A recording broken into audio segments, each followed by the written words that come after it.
saya juga lihat sih statusnya.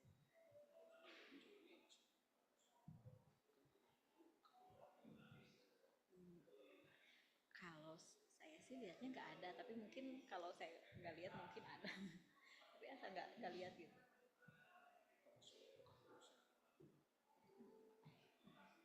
Saya kemarin itu saya di hari Sabtu itu yang saya kirim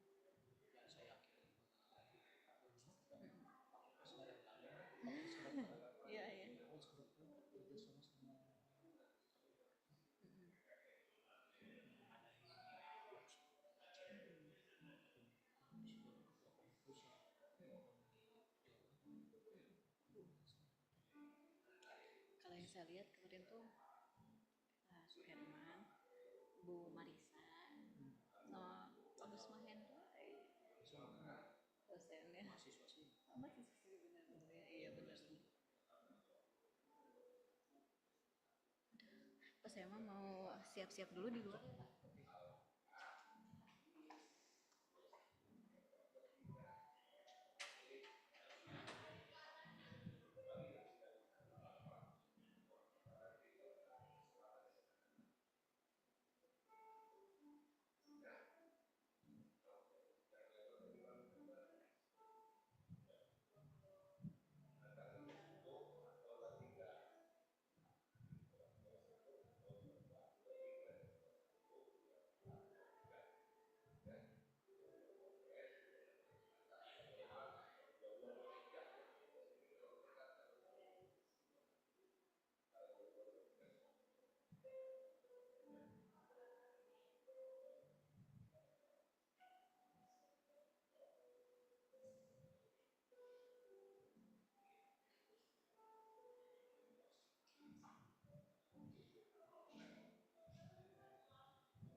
di slide terakhir dari UN yang 13 itu coba dimasukin. Oke. Tahu ada kan?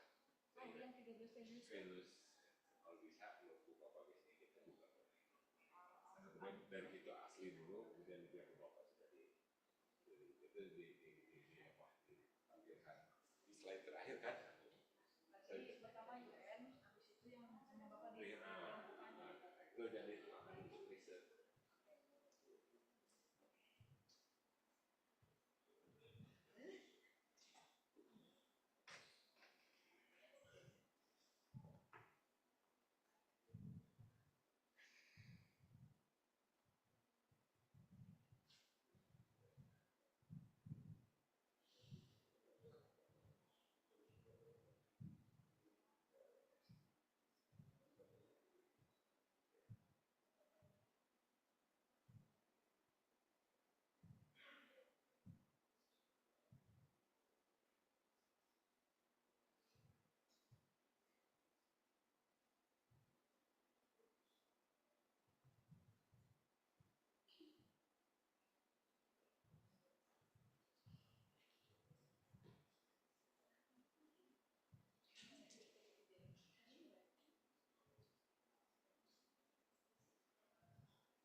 The honorable speakers, Professor Ian Henry and Professor Amung Makmun MPD, the honorable vice deans, heads, faculties of the Faculty of Sports and Health Education, the honorable distinguished guests and all participants.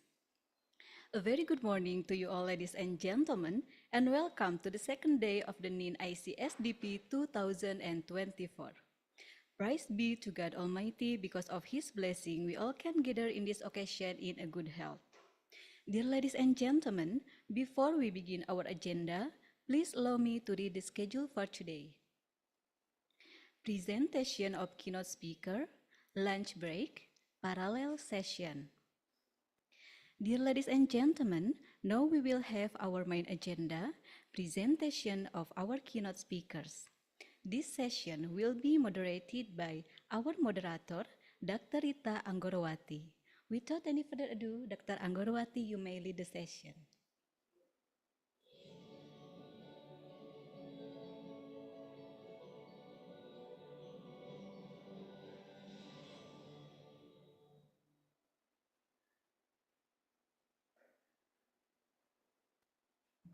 Okay, Bismillahirrahmanirrahim. Assalamualaikum warahmatullahi wabarakatuh.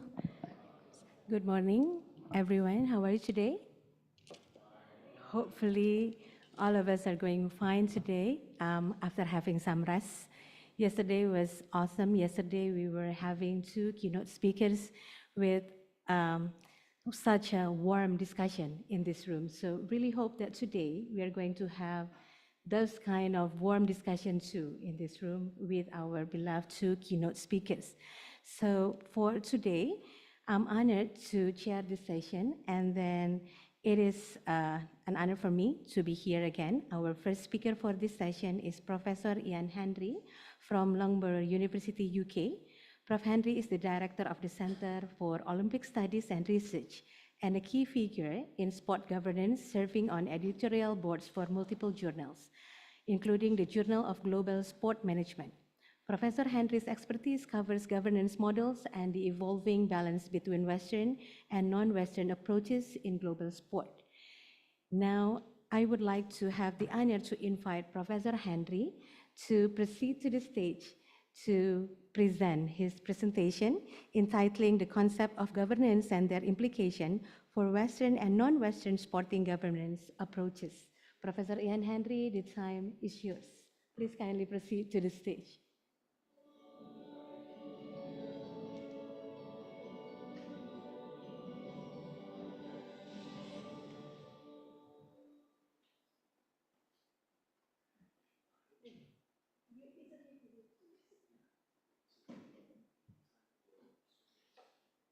Okay, political.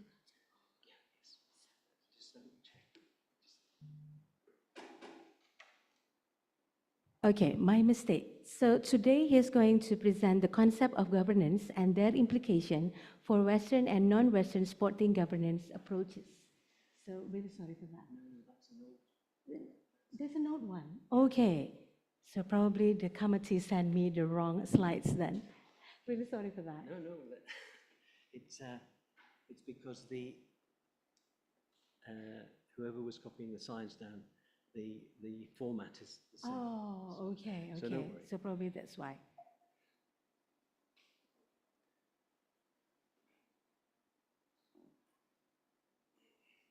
So this is the topics for today. So it's political, cultural, and yes. economic challenges facing the contemporary Olympic movement. Okay, so thank you for this. Yeah, So thank the you. committee probably will revise it then. So the time is yours, Professor Henry. Thank you. I'm very grateful for that. I'm sorry about the minor mishap there. Yes, so the paper today is on political, cultural, and economic challenges. I'm looking specifically at 21st century challenges which also existed in a different form in the 20th century history of Olympic governance. The preeminent place of the Olympics as a sporting and cultural event and of the IOC as its lead body hasn't always been uncontested. There have been a series of challenges or threats to the preeminence of the Olympic Games, and these challenges, coming from an increasing variety of sources, have been dealt with through a range of tactics, and we'll be referring to those tactics as we're talking through this today. And the Olympic movement has been relatively effective in maintaining its preeminent position in world sport, but that doesn't mean to say that it's not subject to threats or at least challenges in various kinds of ways. The agility of the IOC in reacting effectively to things like the changing circumstances of the global COVID pandemic was impressive. That was perhaps the greatest threat experienced to the holding of the Games outside of the two world wars. However, though the focus of this presentation is on the nature of threats and responses to threats, I'm not going to be dealing with the pandemic and its surrounding events. Rather, I'm going to focus on three types of challenge that are evident not only in the early part of the history of the modern games, but are also present in the contemporary period, but in a different kind of form. So the source of the first of these challenges is the gender divide in the modern games, the place of women in the games as athletes, coaches, and administrators, of course. And much of the early part of this story is well known. I don't intend to go over that in detail. However, a rather more contemporary and contentious set of ideas is the gender debate concerning transgender athletes' access to participation in competition in international sport. So the issue of gender and transgender rights to have access to participation is the first issue that we'll be dealing with. The second area that I want to address is that of attacks on the Olympic movement from ideological perspectives, not simply along the East-West divide of the Cold War era, which is reasserting itself in the wake of events in the Ukraine and so on, but also the North-South divide between rich and poor in the rapid post-colonial assimilation of new national Olympic committees, which led to the struggles between the newly emerging forces, which were evident in the mid to late 20th century, and in particular, Indonesia's hosting of the Ganefo Games. In this second section of the paper, we'll be considering the ideological battle lines between, in particular, countries of the BRICS international grouping formed in 2006, and whose original members were Brazil, Russia, India, China, and from 2010, South Africa. The BRICS group remains dominated by the four founding autocracies, and as a movement was designed to bring together the world's most important developing economies to challenge the geopolitical and economic power of the wealthier nations of North America and Western Europe, and in particular to weaken the hegemony of the USA.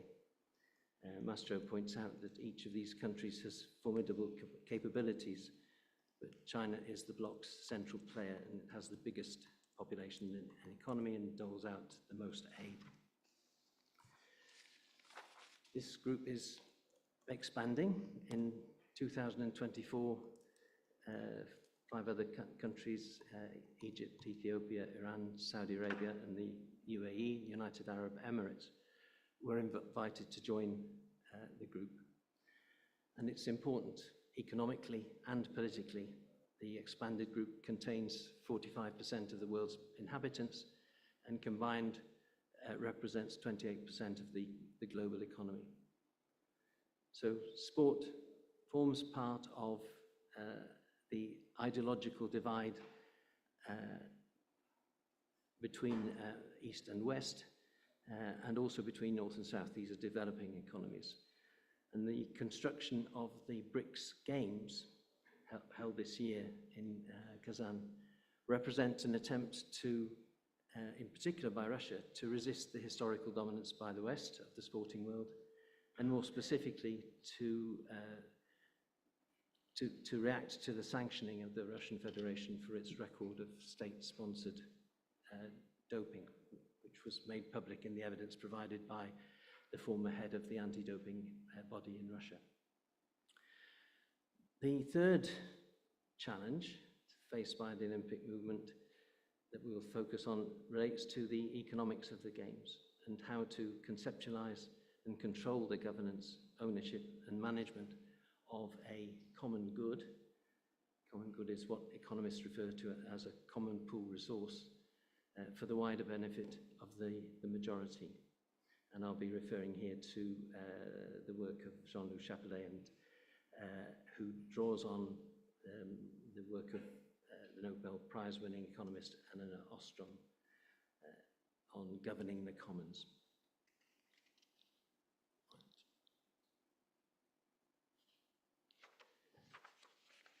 So if we start with the first topic, gender-based challenges to IOC authority. If we look back at the early history of the modern games, there was a challenge to the hegemony of the IOC posed by the exclusion of women from participation in the games. Some women, in refusing to accept this decision, pressured the IOC to change its policy in this area. And although women had participated since the 1900 games, but only in limited events, they were in effect excluded from participation in the mainstream sports. The way that pressure was exerted was that the International Women's Sports Federation, which had been founded in 1921, established a Women's Olympiad, which was held on 3 occasions, the first in Paris in 1922, ahead of the 24 Games. And the French feminist Alice Milla was prominent in organizing the 3 editions of the Games. So this challenge to male-dominated early versions of the modern Games was overcome when the event organizers in the Women's Olympiad, the IWSF, was persuaded to drop the term Olympic from the title of the women's event on condition that from the 1924 Paris Olympic Games onwards, women's participation in the Games would be permitted by the IOC. And here the strategy adopted by the IOC was to deal with the threat through co-option, offering the opportunity to women to participate in the Games, but doing so under terms dictated by the IOC. So women's exclusion from the Games, as we know, was a cause promoted by de Coubertin himself. Among his various declarations on the subject was that, and I quote, "An Olympiad with females would be impractical, uninteresting, unaesthetic, and improper." And indeed, he retained the view that women's participation was inappropriate right up to his death in 1936. And Coubertin also held some unfortunately racist ideas. He wrote in his memoirs that races have different values, and to the white race of superior essence, all others must pledge allegiance. That would be racist in any era, I think, but clearly unacceptable now. So Coubertin's pronouncements on race and gender are clearly inconsistent with the core values of Olympism, as indeed are the misogynist, racist and anti-Semitic comments of some of his successors. Avery Brundage in particular was an apologist for Hitler's 1936 Games and an opponent of female participation in the Games as well. So despite this initial advocacy of exclusion of women and the denigration of other races, women's participation as athletes in the Games has continued to grow.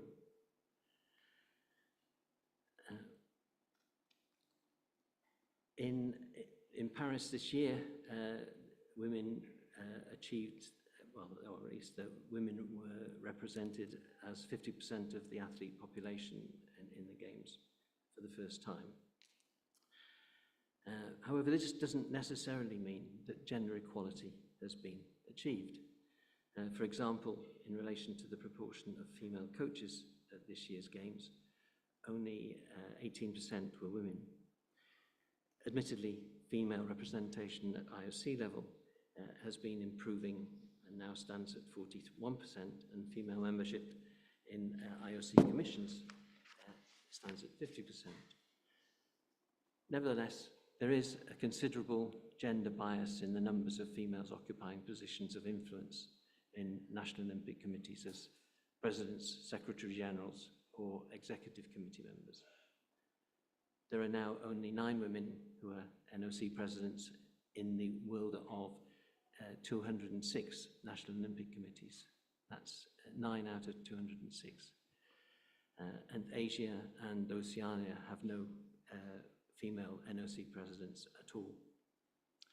So, though progress has taken place in terms of women's representation in the Olympic Games as participants, much remains to be done. Now, while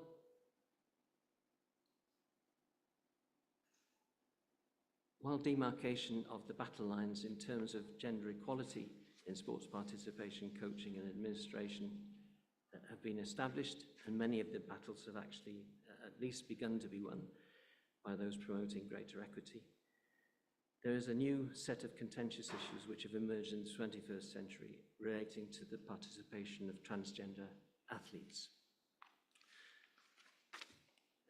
These issues present a set of altogether more intransigent problems than the initial gender equity concerns.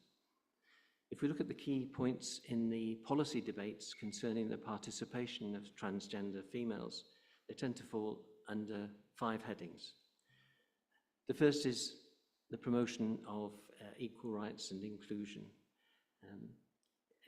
This is in terms of equal rights for transgender females in participation in sport. And this position argues that access to elite sports should not be denied on the basis of gender identity. So it's an argument for inclusion.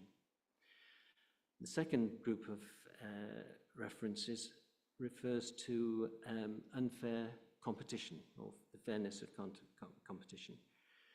And here, counterposed against the argument or the case for inclusion and equal rights is the level playing field argument, which suggests that transgender women, having gone through male puberty, retain physiological advantages, especially in high performance sport. And thus, fair and equal competition is deemed difficult, if not impossible.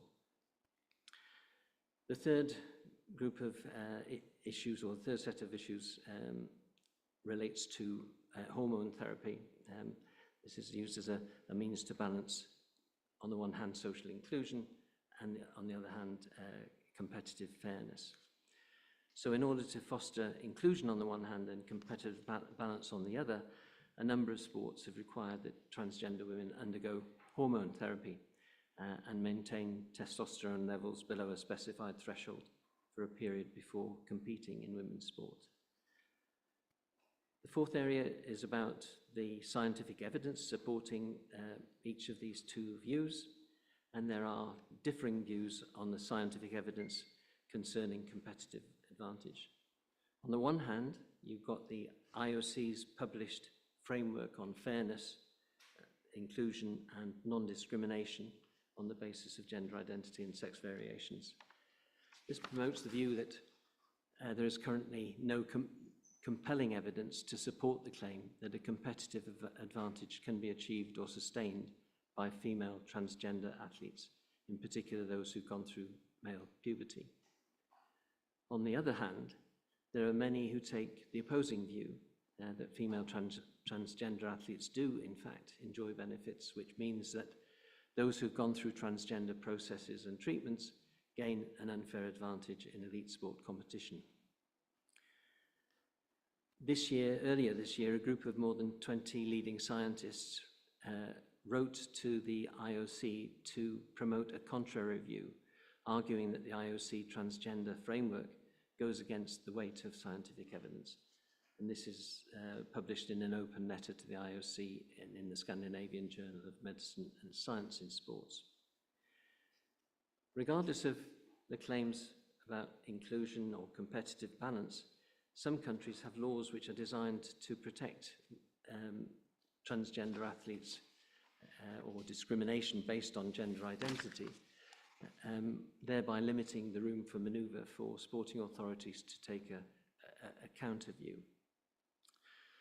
So what we've got here are two competing views, a lack of agreement or consensus therein, and that lack of consensus is illustrated quite well if we look at the policy basis for two organisations, the IOC on the one hand and World Athletics on the other. I'll just go, oh.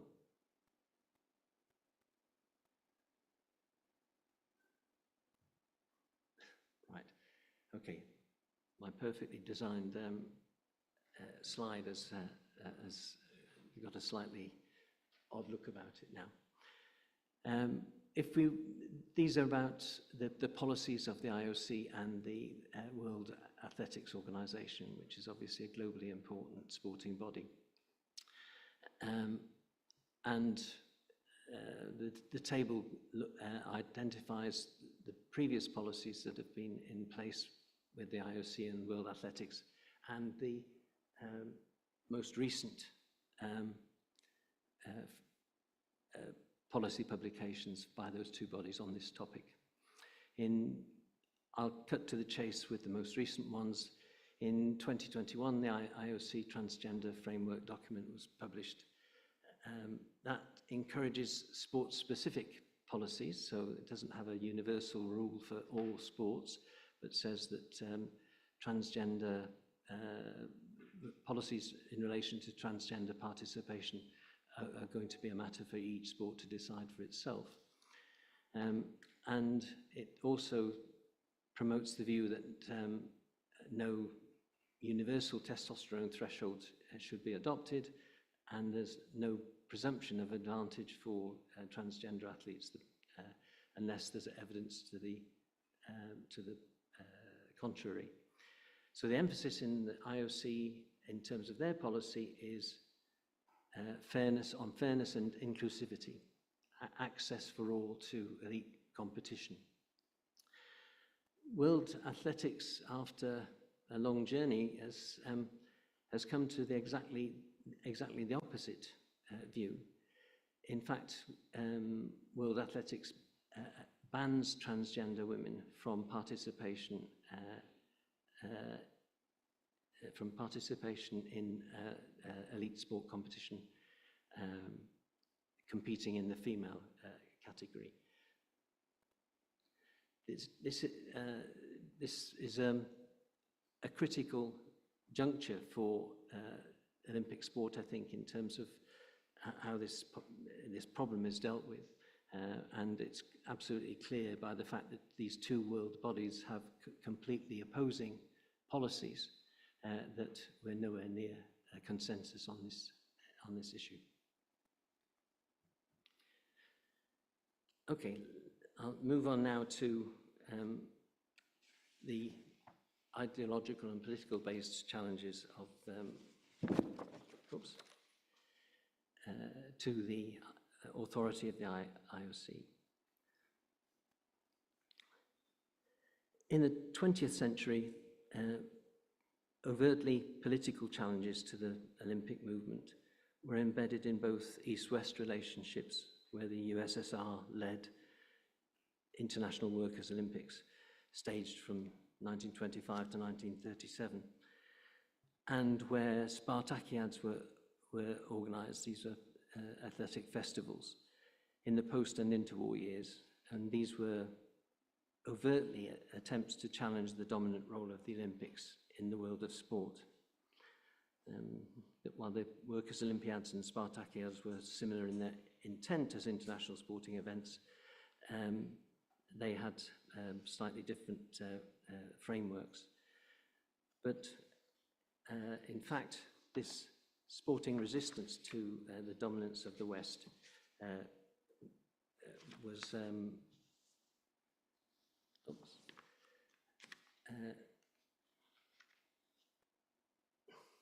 sorry, I'm losing my place. The sporting resistance to the dominance of the West was manifest also in the contemporary era with the establishment of the BRICS Games. BRICS started life in 2006 as an acronym for an informal grouping of developing economies, Brazil, Russia, India, China, and South Africa. And this has developed into a formal intergovernmental organization. At its 2023 meeting, 5 new members were admitted, so it's an expanding group. And the BRICS organization itself is regarded as an effort to construct a geopolitical bloc as a counterbalance to the influence of Western-dominated global institutions such as the International Monetary Fund and the World Bank. So it's not simply a set of nations meeting together in sporting contest. It has much wider goals than that. While the BRICS membership is united in trying to counter the influence of the West, its membership is somewhat diverse in terms of political ideologies.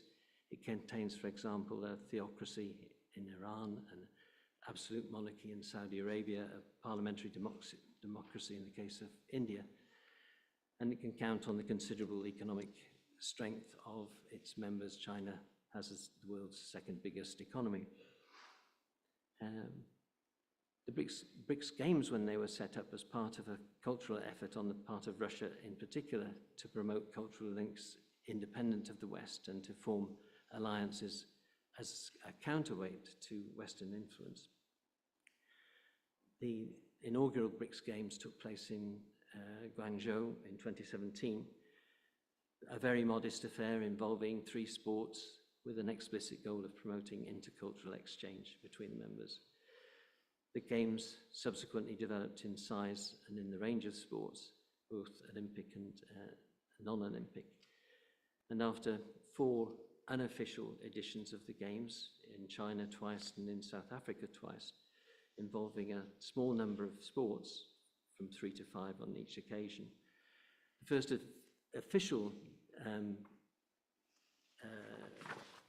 holding of the Games was earlier this year, hosted by Russia in Kazan, involving 27 sports, attracting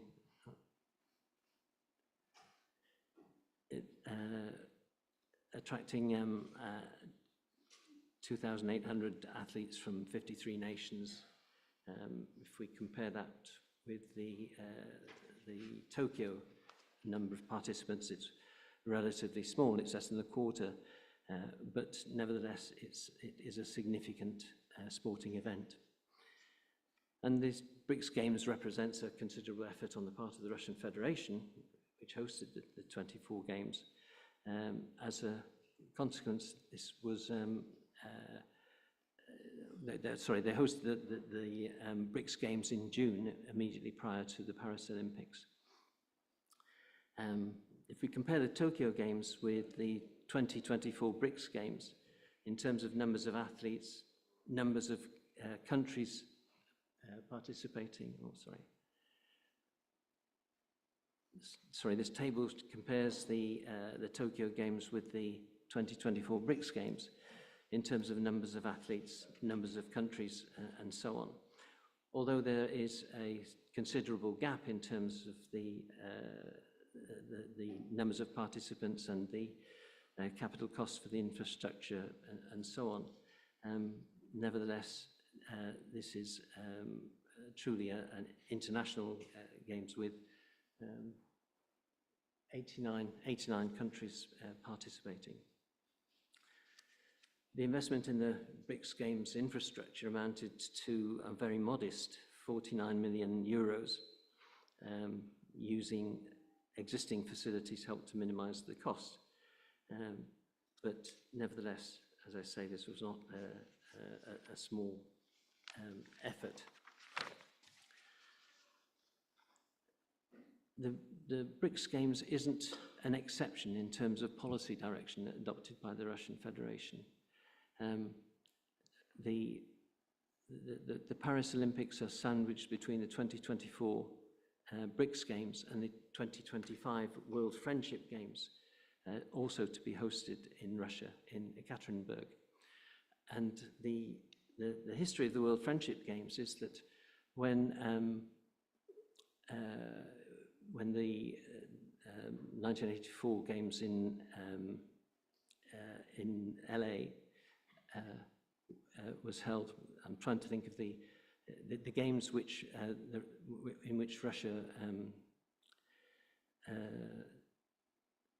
refused to send athletes. At that point, they held the first World Friendship Games in order to allow their athletes to participate in an international event to compensate for their absence from the Olympics. So this will be the second holding of the World Friendship Games next year. And the function of the World Friendship Games is exactly the same as it was in the case of the Moscow or the Los Angeles withdrawal by the Soviet Union in the 80s. Given exclusion from full participation in the Olympics now, Russia and Belarus have sought to counter their exclusion from the world stage for international sport. They've been seeking to establish bilateral relations with individual nation states, citing common cause by reference to exclusion from decision-making in Western-dominated forums. So it'll be interesting to see how effective this element of Russian strategy is in seeking to develop a robust and resilient grouping which can exert influence and gain leverage in the field of international relations through this use of soft power. This is clearly an attempt to, if not displace, then at least to undermine the dominance of the Olympic movement as it stands today.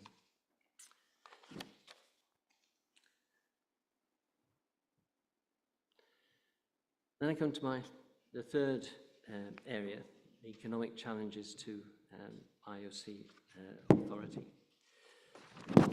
Oops. This is about discussions about who owns the Olympic Games, who owns the movement, and how should it be governed. In economist terms, the Olympic Games might be said to represent a common pool resource. That is a good or a service that functions as a hybrid between a public and private good. It's a resource which is shared and available to everyone, but it's also scarce. It happens only every 4 years. And with a finite supply, there's only one Olympic Games, and there's also only one bidding process to allocate the benefits and costs for hosting each of the games. Though this has been severely modified to avoid excessive numbers of bidders, overbidding and waste, etc. Nevertheless, there's still the one successful bidder or one successful invitee, because the IOC now invites bids directly from individual cities.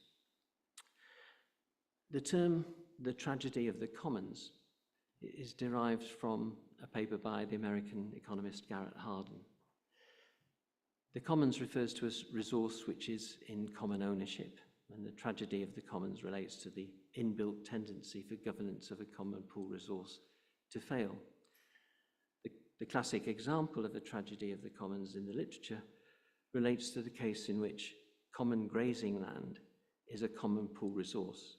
That is, it's not owned by any particular individual, and that therefore there are no limits placed on the number or the concentration of cattle or sheep which any individual might graze on the land. As a consequence, the quality of the land as a food resource will be directly affected by overgrazing, since no limit is placed on individual users. So, where individuals act in a manner to maximize their own short-term profits in their use of common pasture land by bringing more and more animals onto a limited pasture, there will be no mechanism to prevent overgrazing and thus the destruction of the commons resource, which is thus describing it as a tragedy. The solution to such a problem in classic economic terms is to either convert the common pool resource to private ownership, converting the pasture to separate parcels of land where individual landowners acting out of self-interest will take measures to preserve the land to avoid overusing them, or to have its use controlled by the state, for example, by establishing and policing local bylaws relating to the numbers of cattle which each farmer is permitted to graze. These solutions, in particular, the free market solution, are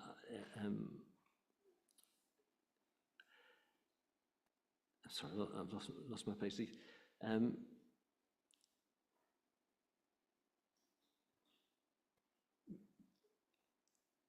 Right.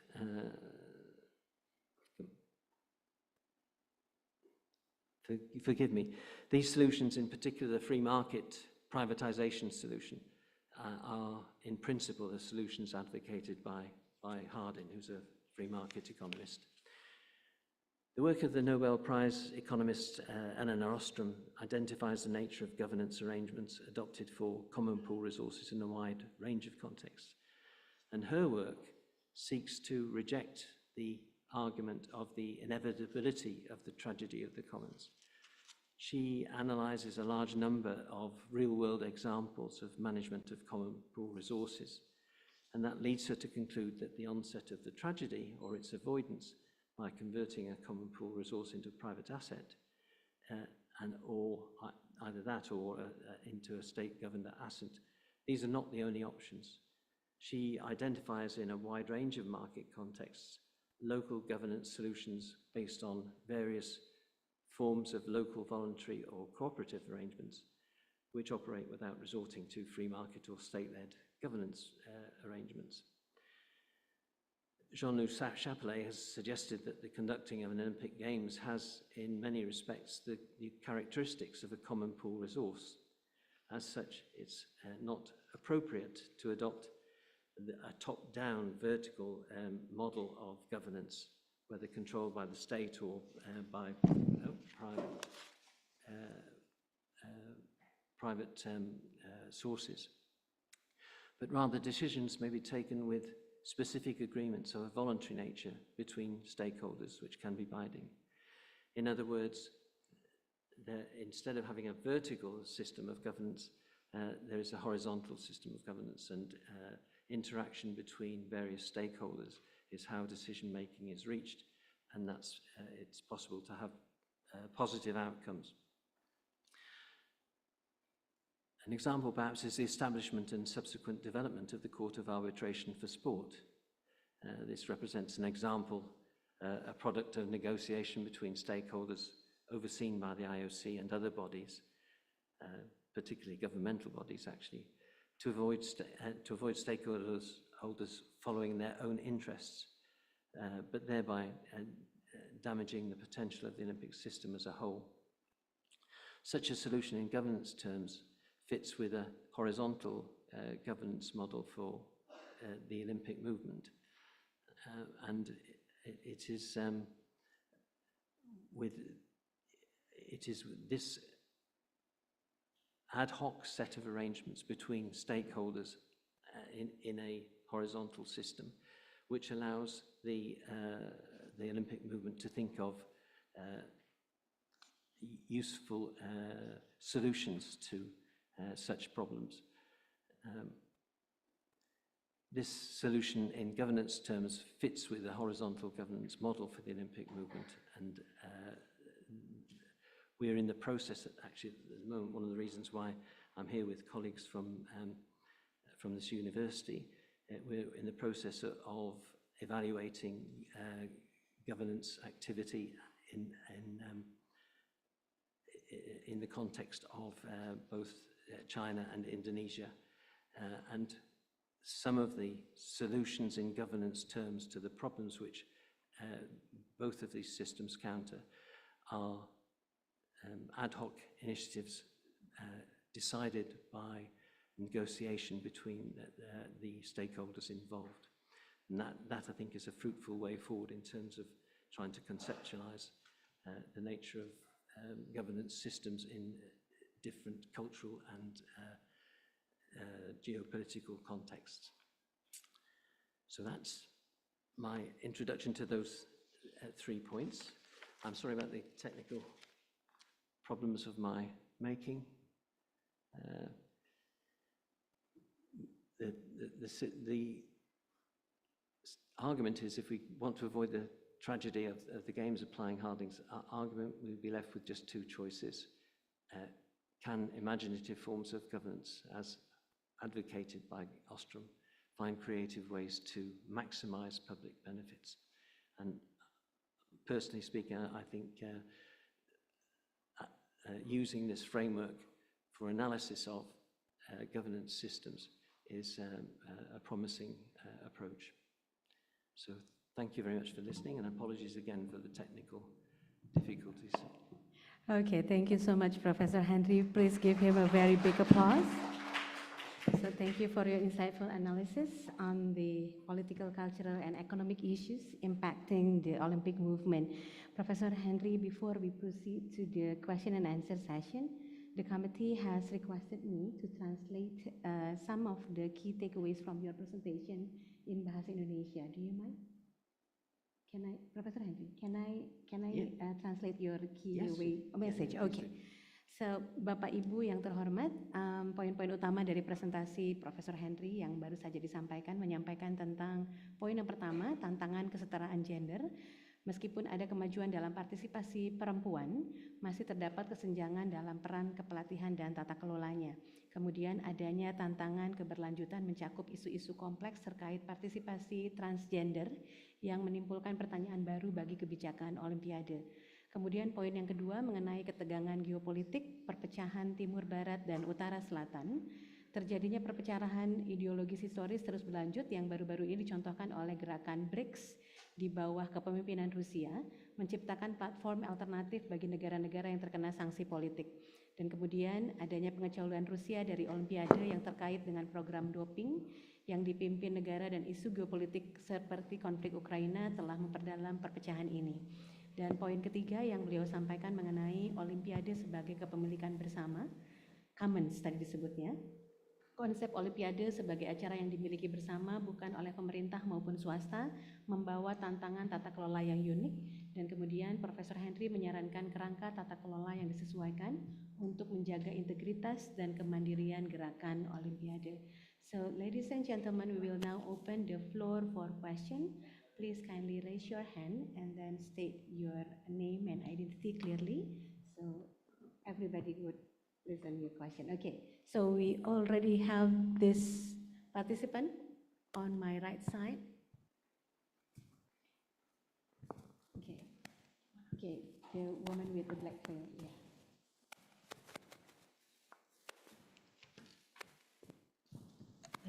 Test. Okay, thank you for the opportunity. First, let me introduce myself. My name is Ramadisa. I'm from the Sport Management concentration in this School of Postgraduate.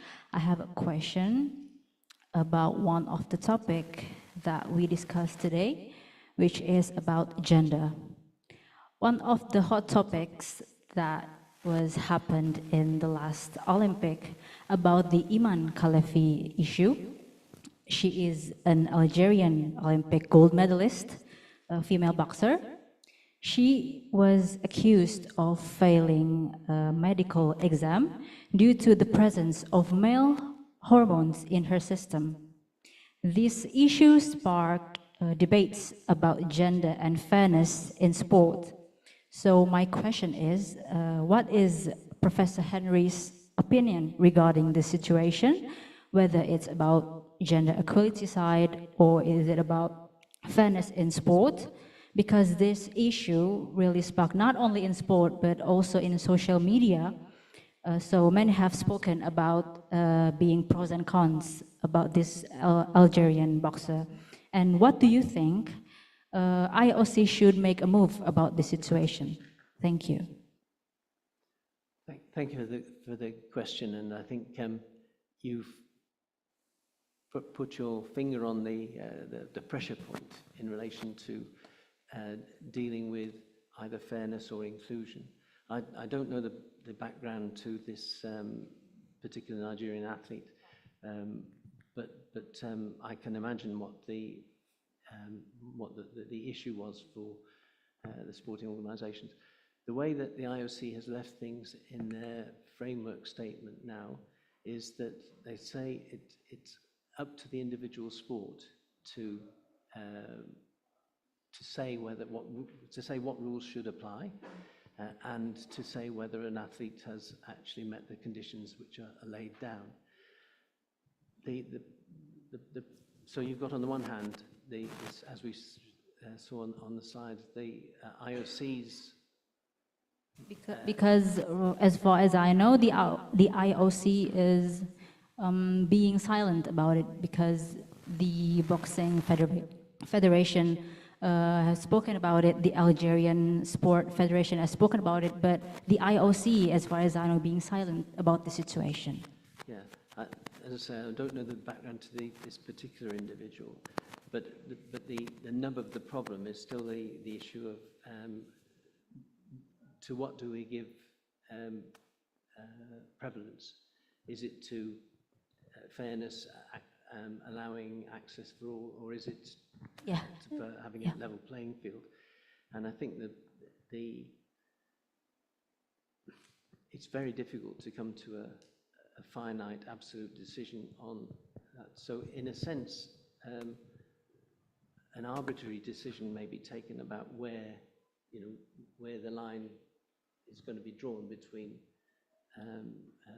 one individual's physiological status, for example, and another's. And there is no, they have found no solution. World Athletics have just abandoned this by saying, okay, any transgender athlete that's gone through male puberty is absolutely banned from international competition. So that's one solution, is just to say, right, the other solution, the other wing, is to do a little bit what the IOC has done, which is to say, we'll allow each sport to make, each governing body to make their own rules, if you like, and to apply them as long as they're applied fairly and even-handedly. But there are all sorts of, I'm not a physiologist and so on, but the Caster Semenya case of a woman who hadn't gone through any transgender treatment and so on, but whose hormone levels were above the required level, meant that she had to, at one stage, she went through appeal as well to the Court of Arbitration Sport. At one stage, even though she'd been competing at, I think, 800 and 1500 meter, 400 and 800 meter levels, I think it was. The rules that were introduced, even though she wasn't transgender as such, she was a woman who just had an exceptional hormone level. The rules that were then adopted by the World Athletics body meant that for one games she was perfectly legal, and for the next games she wasn't. So it's just an unresolved conundrum at the moment, and it's easy to resolve if you say ban everybody, ban all transgender. That's easy, but that seems to be very unfair, and of course there'll be people who are caught in the crossfire with that.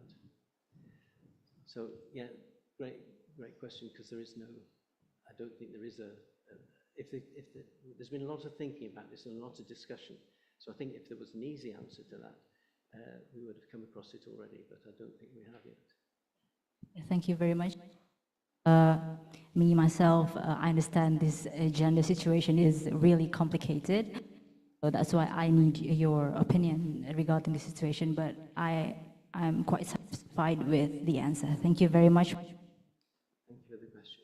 Okay, thank you so much. So this is actually support the ongoing challenges, issues that you already mentioned in your presentation, right, Professor, that actually the transgender participation is still becoming an issue in the Olympic, and probably later on, hopefully, through some of the discussion that we had, then we can have a win-win solution for them.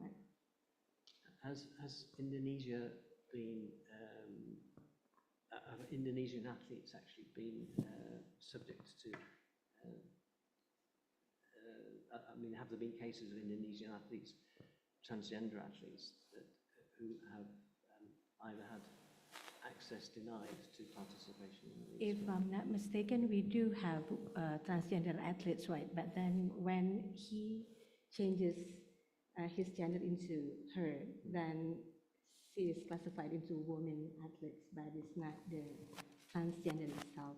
So not somewhere in between, but then it's between men and women, right? Yeah, one of the points to underline, I suppose, is that transgender male athletes who've moved from female to male clearly have access to participation in male competition. Yes. So we're generalizing slightly, but there's a difference between the policy for the two. Yes, but then her question is actually posing the new topics, right? Because she is actually C, but then we found some hormone. Is that what you're saying? So yeah, hopefully later on, then probably we can have the satisfying answer for this kind of issues. Yeah. Unfortunately, it's not an answer which will satisfy everybody. Okay, so thank you. What a nice. So this is the first question coming from the audience. Is there any more question? So we have. So let me check. Let me check my messages. So we have the question of the concept of the Olympic Games as commons, Professor. So the committee sent me this question: how does the Olympic movement balance the idea of the Games as a global commons with the need for structured government? I think one of the, if you look at vertical governance structures, so you have the IOC at the top and then national Olympic committees or maybe even content committees and then national Olympic committees and so on. The policies is handed down from on high. But if you have a horizontal governance system, there isn't a sort of absolute authority. Each of the stakeholders is able to represent their case. And I think one of the ways of considering Ostrom's argument in relation to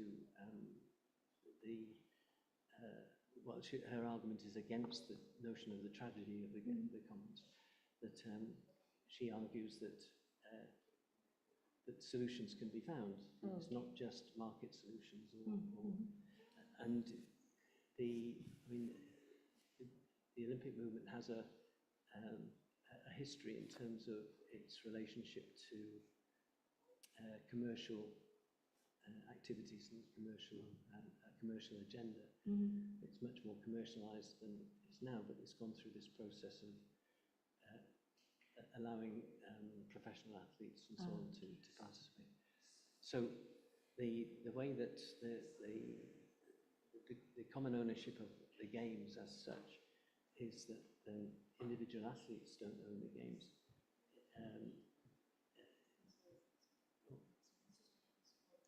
Oh, okay. Probably some of the participants cannot hear. Sorry. Oh, yeah.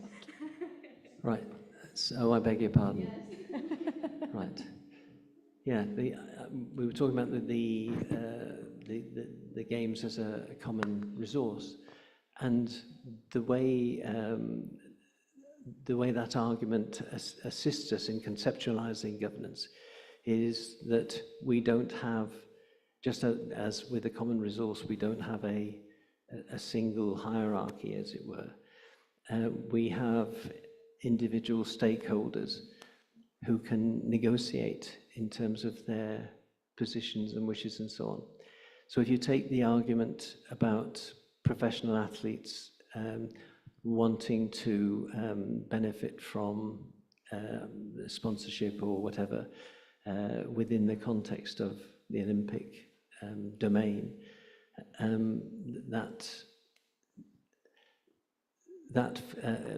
the games simply don't belong to certainly they belong to the athletes as much as anybody else, but they don't belong solely to the athletes.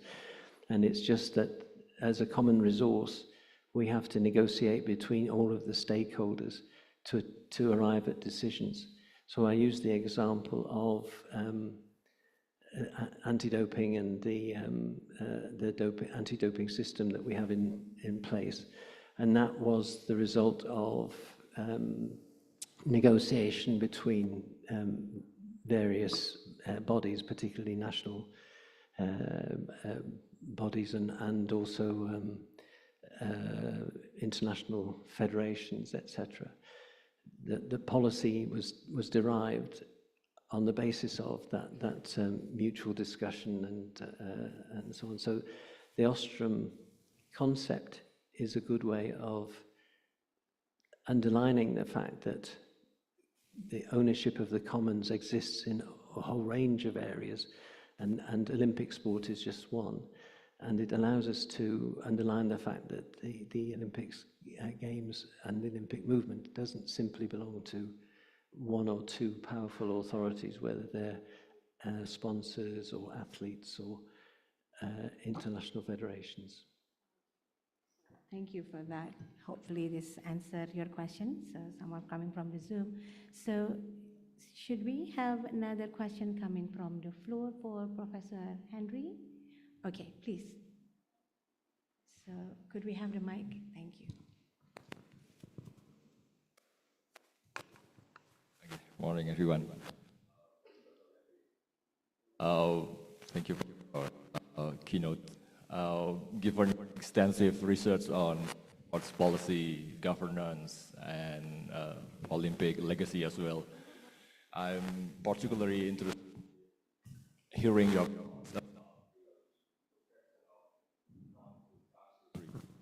a non-host country about the Olympics. As find on a study I'm currently working on, the government has tendency to look up the games as an opportunity to boost international prestige. Based on your experience, how do non-host countries typically look up the Olympics and how that idea, the perception, influence the sports policy on the country, the sports agenda for the country, for the non-host country? I think that's my question. Thank you very much. Okay, thank you. I'm sorry, I didn't quite hear the start of the question, but... Yeah, could you please repeat? We have echo. Okay, I'm interested in hearing your thought about the non-host country, how they perceive the games, and how that perception influence the agenda, the sport policy for non-host country, the country who never hosts Olympic Games. Yeah, okay, yeah. Thanks. Yeah, I mean, the interesting thing about hosting is, one, it's become a very expensive, well, bidding, in fact, is a very expensive exercise, which is why the IOC have changed the system so that they invite potential hosts to bid. It's one of the problems, if your question is about what's the impact on a country that hasn't been a host or isn't a host and so on, so they're always, yeah, of course, they're in competitive terms, there's home advantage for home nations, etc. But for, I mean, one of the reasons for having continental games and regional games and so on and so forth is obviously to extend the opportunity for engagement in international competition and so on.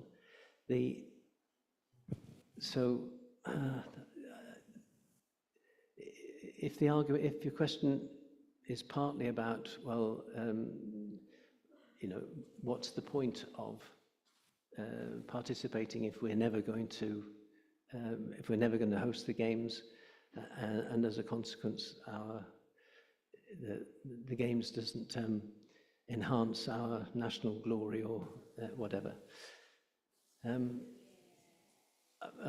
It is interesting to see when if you watch I don't know if you watched on television the Paris opening ceremony, which was on the river, and each of the teams, and some of the teams had 2 athletes and maybe 7 administrators, but 9 people in total, but only two athletes.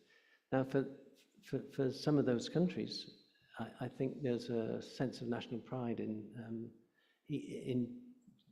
participating, being represented in the international festival that the games are. And if you were cynical, you would say, well, there's not much to be gained here. But I think governments and national Olympic committees, now you can't hear me, and national Olympic committees,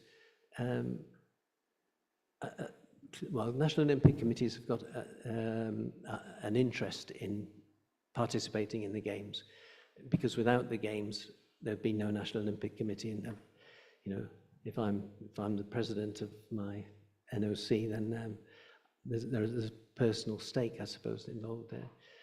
But I do think that small nations like Nepal and so on take great pride in submitting even 1 or 2 athletes to the games, and you can't deny them that possibility if, given that for them at least, they view this as a positive asset, the opportunity to participate. And one of the great things is when a very small nation wins a gold medal, and watching the welcome that they get back home. I'm not sure what kind of welcome they get back home if they go back without any medals. And of course, more than 50% of the participating nations will go back with no medals at all. So it's not as if it's an uncommon experience. I think there are about half the teams are competing without, if they perform to normal standards, almost half the teams are performing without coming home with any medals at all. But it's just the participation that counts. Then there's the other side of the games, and watching the other side of the argument, and watching young people in your nation developing and striving to compete in an appropriate way. And I think you can't, it might be an expensive exercise, but you can't deny people the opportunity to perform according to their potential. I'm not sure I've answered your question there, but... Does it answer your question, sir?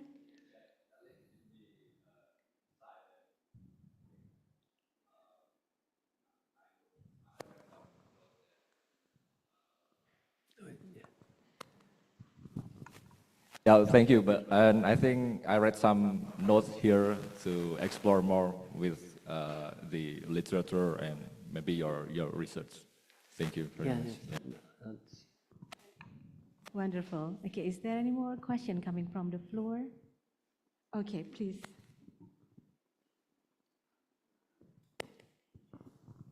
Yeah, thank you for that brilliant presentation. That was a great overview.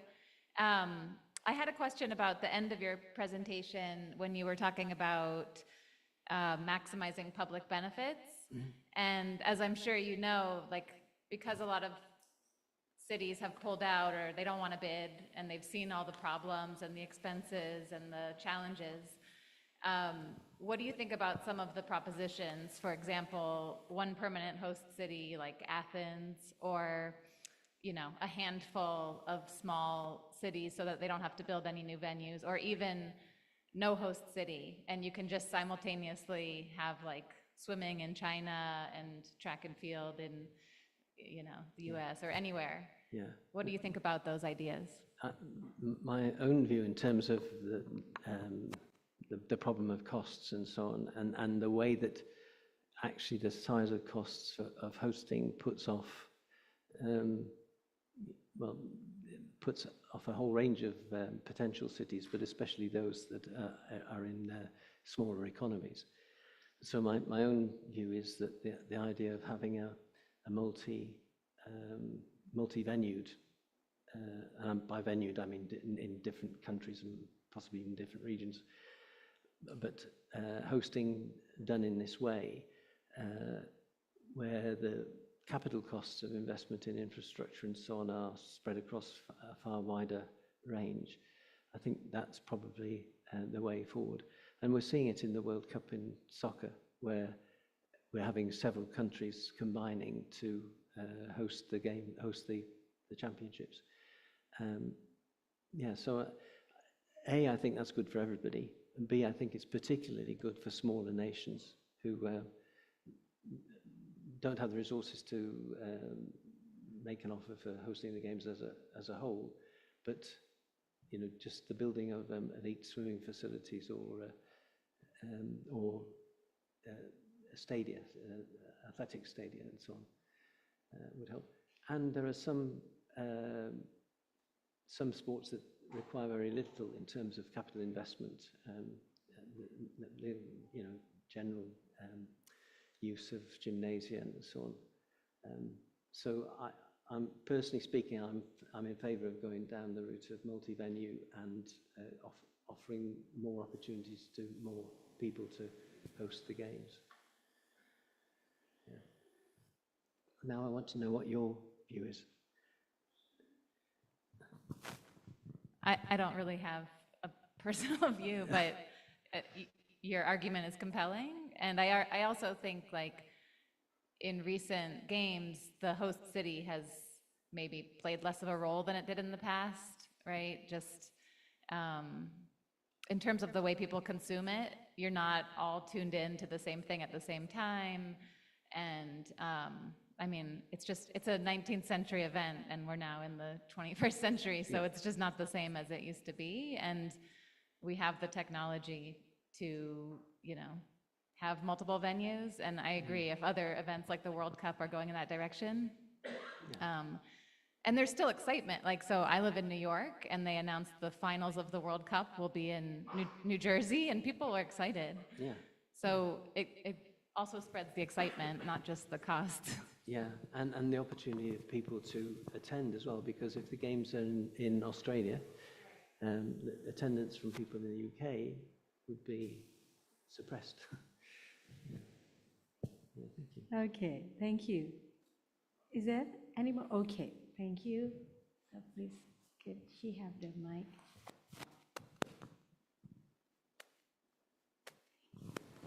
Check, check. Thank you very much. Good morning, Ian Henry. Hi. I am Fika Nuraini from Sport Education, Pasca Sarjana. My question is, thank you for sharing. That's a new insight for me. I'm focused for the topic political challenges facing the Olympic movement. With the escalation of armed conflict and geopolitical tension among major nations, from Russia and Ukraine and Palestine and Israel, Korea and South Korea, in your opinion, how can the IOC uphold the principle of political neutrality? Then, in what your opinion, how does the IOC respond to international pressure to take a firm stance against countries involved in wars? especially regarding their participation in the Olympic. That's all. Yeah, Thank you very yes, much. Sorry, partly because my hearing is not great, so. Yes. But I take it that your question is asking about the. How can the IOC uphold the Yeah. principle of political neutrality? The principle of what? Sorry? Political neutrality. Neutrality. Oh, political. Okay. Thank you. Okay, thank you. Okay. Yes. I mean that's obviously been a key issue in discussions about the exclusion of Russia, particularly from the games. Although it's with Russia, it's about the anti-doping situation as well as the situation in aggression, and yeah, I guess it's if you've got an absolutely clear case of something which contravenes international law, then there would seem to me to be an appropriate rationale for excluding a country from the games if they're if we take, for example, Israel and the Palestinian community, and Palestine used to be, or I think they probably still are, a kind of an associate member of the IOC in terms of their. I might be wrong, but anyway, if we take the Palestinian conflict at the moment, yes, of course, there are atrocities being conducted by both sides all the time since the war began. It would be very difficult to make a decision on excluding one but not the other group in such a situation. So that's one thing. The case in the Ukraine, and I'm not a lawyer, I'm certainly not a lawyer in international law, but the case in the Ukraine is somewhat different. This was a conflict started by the actions of one group rather than another, and that I think would explain the willingness to exclude Russia from the games. I think there comes a point when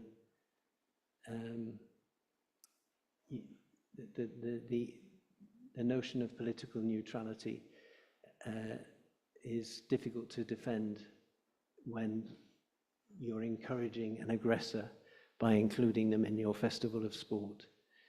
So I do think there is a case for exceptions to the neutrality concern, though I think whatever decision you take, quite often there will be globally there will be nations who take one side and nations who take another, and so on, and also there will be the need to identify evidence for some of the claims that you're wanting to make. So it's in most cases it's a dirty business. And if you take the Israeli case at the moment, no one can deny that the Hamas sparked off current events with their attack on I can't remember the date, but the attack which predated the Israeli conflict. But there's a whole history of 2,000 years before as well to take into consideration. I'm not saying that flippantly. I do mean to say that there is a cultural dimension that you need to explore. The notion of the Olympic truce, I think the United Nations signs or reinforces the Olympic truce every 4 years. And I do think more could be done to highlight the profile of the Olympic truce, but that's a weak measure. So it's difficult. The political neutrality issue is a problem, and it's a bit like the first question that we had.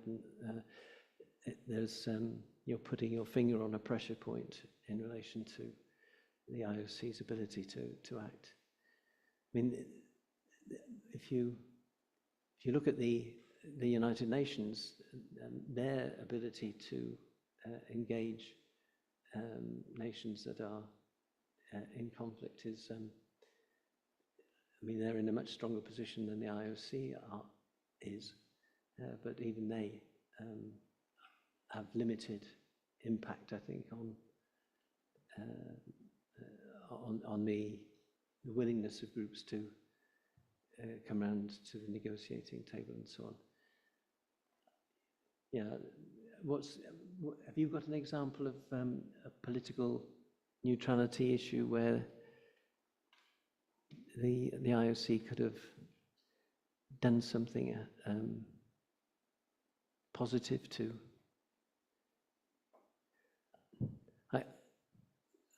Rather than put you on if you've got an answer, then great. But I'm thinking of the kind of areas where the IOC can make a difference, and I'll give you one example. And it's of Northern Cyprus and Southern Cyprus, I suppose it would be. And the IOC had introduced or funded a program for the young people from North and South to play together, never having come across each other because at that time the barrier between North and South Cyprus was more or less sacrosanct, at least for Cypriots. And they were using games with young people and getting to know each other, etc., to see if this modified their behavior or their attitude towards their neighbors.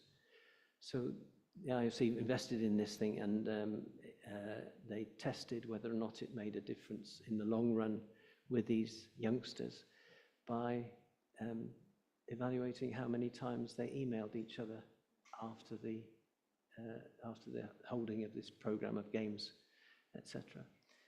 And I think at the soft end of politics and so on, the IOC can do some good. But in terms of political neutrality, it depends very much on the circumstances, I think. I mean, I would be unhappy if the IOC did not act against an aggressor nation, but there's a lot of legal negotiation to go on before you can actually act on that. I mean, it's not. Most cases are much more complicated than a simple decision to exclude. Okay, thank you. Okay. Okay, so because this is quite tough subject that we need to discuss here in this session, but then thank you so much for the question, because it's kind of opening our minds and insight. So come back from this conference, so probably we have something to rethink and then see again about what can we do, because actually probably IOC is just one part, but then there are lots of stakeholders that probably needs to sit together and then think about this carefully, because this is a world issue. It's not just about the sport anymore. This is not only carrying the sport or Olympics games anymore. Okay, so thank you for the question. So ladies and gentlemen, thank you so much, Professor Henry, for your thought-provoking, actually all of the questions coming this morning. on political, cultural, and economic challenges facing the contemporary Olympic movement is actually something that we need to figure it out after this. So it's not going to end here, I believe. So this is going to be a very warm discussion later on. And then your insight into this gender equity at first, and then the geopolitical issues, divides, and the concept of the Olympics as a shared commons have provided us with a deeper understanding of the complexities that actually involve in modern sport governance. Thank you so much once again, Professor Henry. This sums up our first session of today's keynote speakers. So please give him a big round of applause, Professor Henry. Thank you. I'm going to move back the floor to our MC. So thank you so much. You can go back to your seat. Okay, thank you.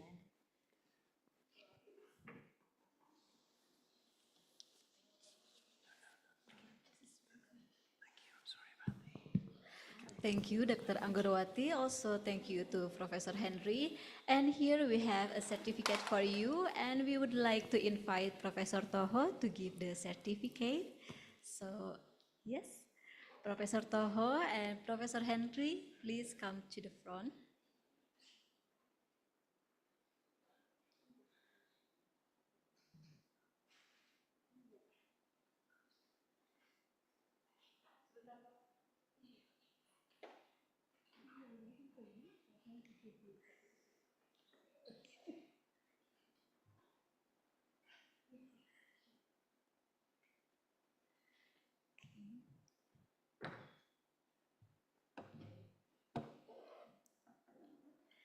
Okay, please wait a minute.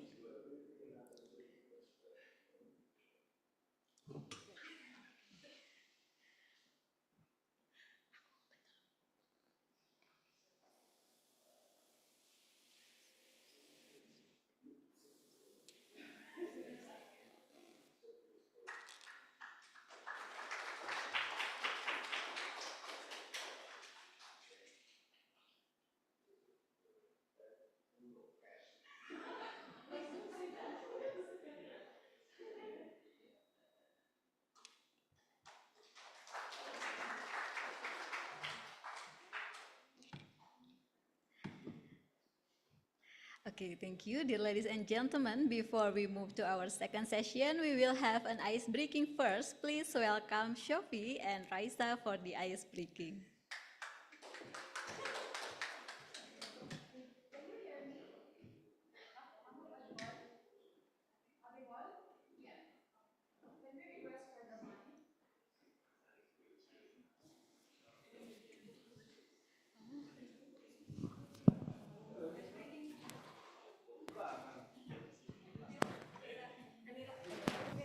Okay, everyone. So I am Raisa, and my partner is Sophie. So before we are going to proceed to our next keynote speaker, let us check first the energy level of our audience. So if I'm going to say, you're going to answer hooray. Yeah. Again, if I'm going to say, you're going to say? Okay, let's try. I think everyone already knows it. Yeah. So, are you ready? Are you ready? Are you ready? Okay. Are you ready? Hep hep. Hooray! Hep hep. Hooray! Hep hep. Hooray! Hooray. Hep hep! I know. So if I'm going to say hep hep, your answer is hooray. If I'm going to say hooray, your answer is? Hep hep. Okay, I think it's clear now. Yeah. Let's start again. Hep hep. Hooray! Hep hep. Hooray! Hooray. Hooray. Hooray. Hep hep. Okay, this time let's make it a bit faster. Okay. Are you ready? Focus. Hep hep. Hep hep. Hep hep. Hooray. Hooray. Hooray. Hep hep. Hooray. Ay, very good, very alert. But actually, it's not our energizer today. Are you familiar with banana split? Or banana? Have you eaten banana? Of course. But today we're not going to eat. Instead, we are going to dance. Sing and dance the banana. Okay. So, before we're going to do that one, let me show you first how you're going to peel the banana. Okay? If I'm going to say peel banana, you do it like this. Peel. Standing. But let me show it to you first. Okay. So how are you going to cut the banana, Sophie? Cut. Yes. After you open the banana, you peel, you have to cut. After cutting, you have to eat the banana. After eating the banana, you have to digest the banana. And after digesting, you have to shake. And after shaking, you have to let it out. Okay. So I think everyone is excited. They are showing a great energy, as I can see. So let us sing together. And at the same time, let's observe how Sophie is going to perform the banana split. Are you ready? I have to bring my singer spirit. Okay, everyone. And 5, 6, 7, go. Banana split. Peel. Banana. Peel, peel, banana. Cut. Banana. Cut, cut, banana. Eat. Banana. Eat, banana. Digest. Banana. Digest, banana. Shake. Banana. Shake, banana. Out. Banana. Out, banana. Banana split. Okay. So, of course, we are going to do it all together. So everyone is requested to please stand. Yes. Okay, because we are the ambassadors of physical activities, so we have to do it by ourselves. Everyone, are you ready? Hep hep. Hep hep. I cannot hear. Hep hep. Hooray. I think the energy is too high now. So, if everyone is ready, let's do the banana split. And 5, 6, 7, go. Split. Peel. Banana. Peel, peel, banana. Cut. Banana. Cut, cut, banana. Eat. Banana. Eat, banana. Digest. Banana. Digest, banana. Shake. Banana. Shake, banana. Out. Banana. Out, banana. Banana split. Okay. Hep, hep. Hooray! Hooray! Hooray! Hep, hep! Okay, I think everyone is energized now. Thank you very much for your cooperation.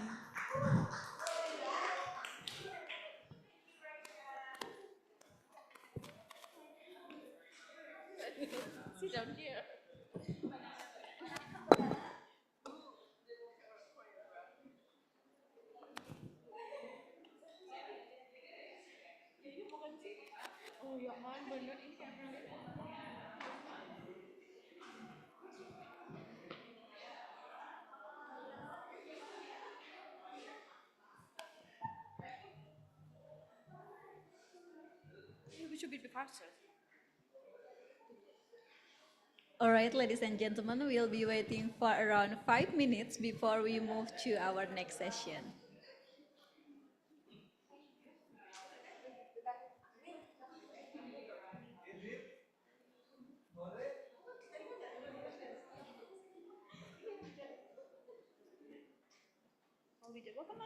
Iya, langsung nanti.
pesertanya hilang.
Okay.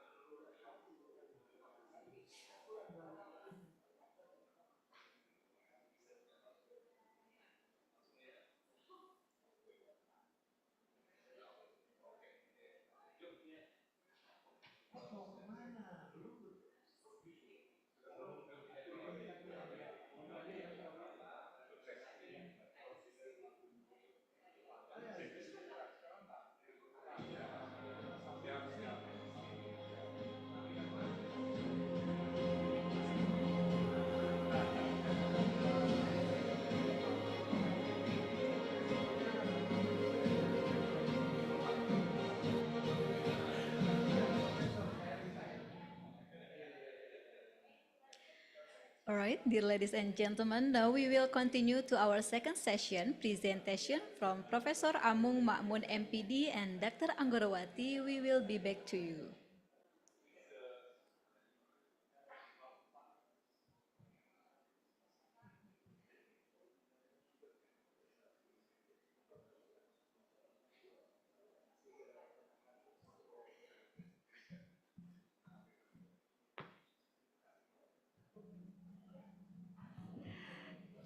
Okay, ladies and gentlemen, welcome back to our last session for the keynote speaker session for today. I would like to ask every participant to come back to their seat. Thank you so much. Okay, Alhamdulillah. Now I am pleased to introduce our next speaker, Professor Amung Makmun from Universitas Pendidikan Indonesia. Prof. Amung is a distinguished professor in sport policy and development with extensive research contribution in sport coaching, physical education, and youth empowerment. His work has significantly impacted sport education and policy making in Indonesia, promoting universal values and youth development through sport. Professor Amung presentation for today titled Indonesian Sport Policy 1948 Olympic Games, National Sport Week 1948 up to 2024 and its implication in organizing multi-event sport. He will present his presentation in Bahasa Indonesia, but then do not worry because all the slides is all in English. And then later on, when he finishes his presentation, I will read you the key away message in English. Hope this sufficient for you. Okay? Okay. So now he will speak a historical perspective on Indonesian sport policies and their influence on local and regional multi-event sports. Professor Amung, the time is yours, and I would like to ask the committee to help to share the screen for him. Okay, thank you. I don't think that this is full. Can we have the full version?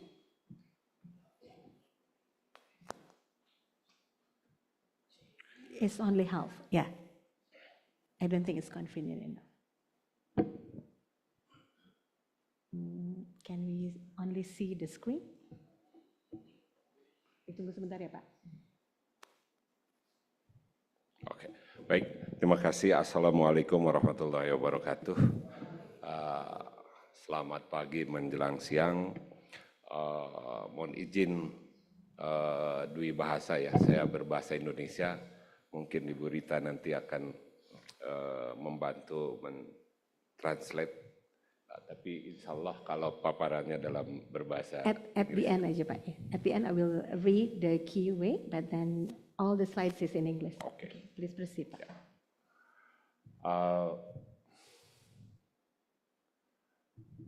Kebijakan olahraga Indonesia, Indonesia Sport Policy. Sesuai dengan tema hari ini membahas tentang Olympic Games. 1948 Olympic Games, National Sport Week PON 1948 2024 sampai sekarang, dan implikasinya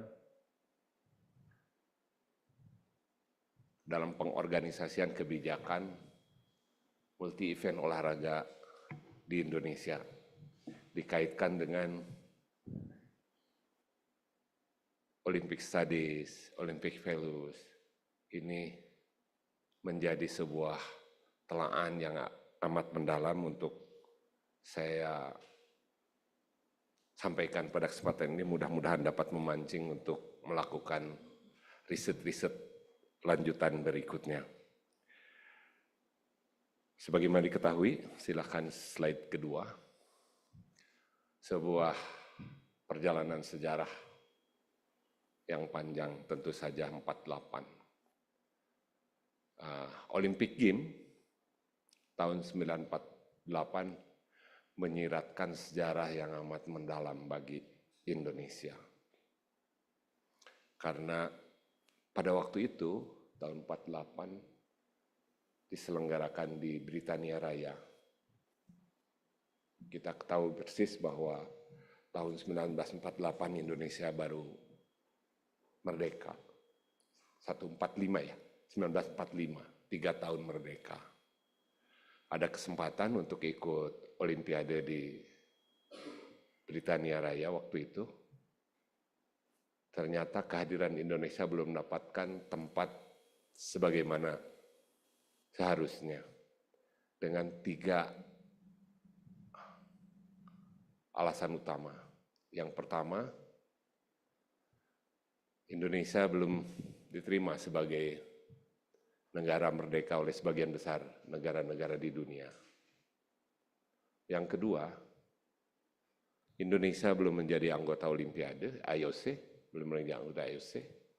Dan yang ketiga, performa Indonesia belum mendapatkan tempat yang layak untuk berpartisipasi. Ini menjadi tantangan tersendiri dalam perjalanan sejarah bangsa Indonesia.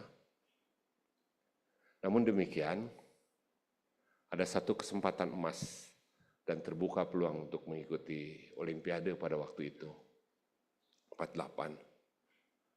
Tapi dengan satu syarat, harus berbendera Hindia Belanda. Para delegasi Indonesia pada waktu itu memikirkan secara mendalam dan sampai pada satu keputusan Indonesia tidak jadi dan tidak menerima tawaran itu. Bisa dibayangkan oleh kita semua, manakala kita jadi ikut serta dan berbendera Hindia Belanda, berarti 17 Agustus 1945 gagal. Dan olahraga menjadi sebuah perbincangan yang tidak akan pernah putus, menjadi momok dari perjuangan bangsa Indonesia. Ini Olympic Games. Apa yang dipikirkan pada waktu itu melalui organisasi PORI, Persatuan Olahraga Indonesia, yang memang tumbuh pada zaman penjajahan Hindia Belanda, Bung Karno memutuskan untuk menyelenggarakan Pekan Olahraga Nasional. Dengan demikian, Pekan Olahraga Nasional itu adalah identik dengan Olimpiade, tapi sifatnya untuk Indonesia. Dijadikan sebagai arena persatuan dan kesatuan bangsa, ya, PON, sebagai sebuah solusi pada waktu itu, yang keempat ini, diselenggarakan di Solo, walaupun belum seluruhnya pesertanya dari berbagai provinsi di Indonesia, masih ada dari beberapa kabupaten kota di Jawa Tengah diselenggarakan. Pada kesempatan itu,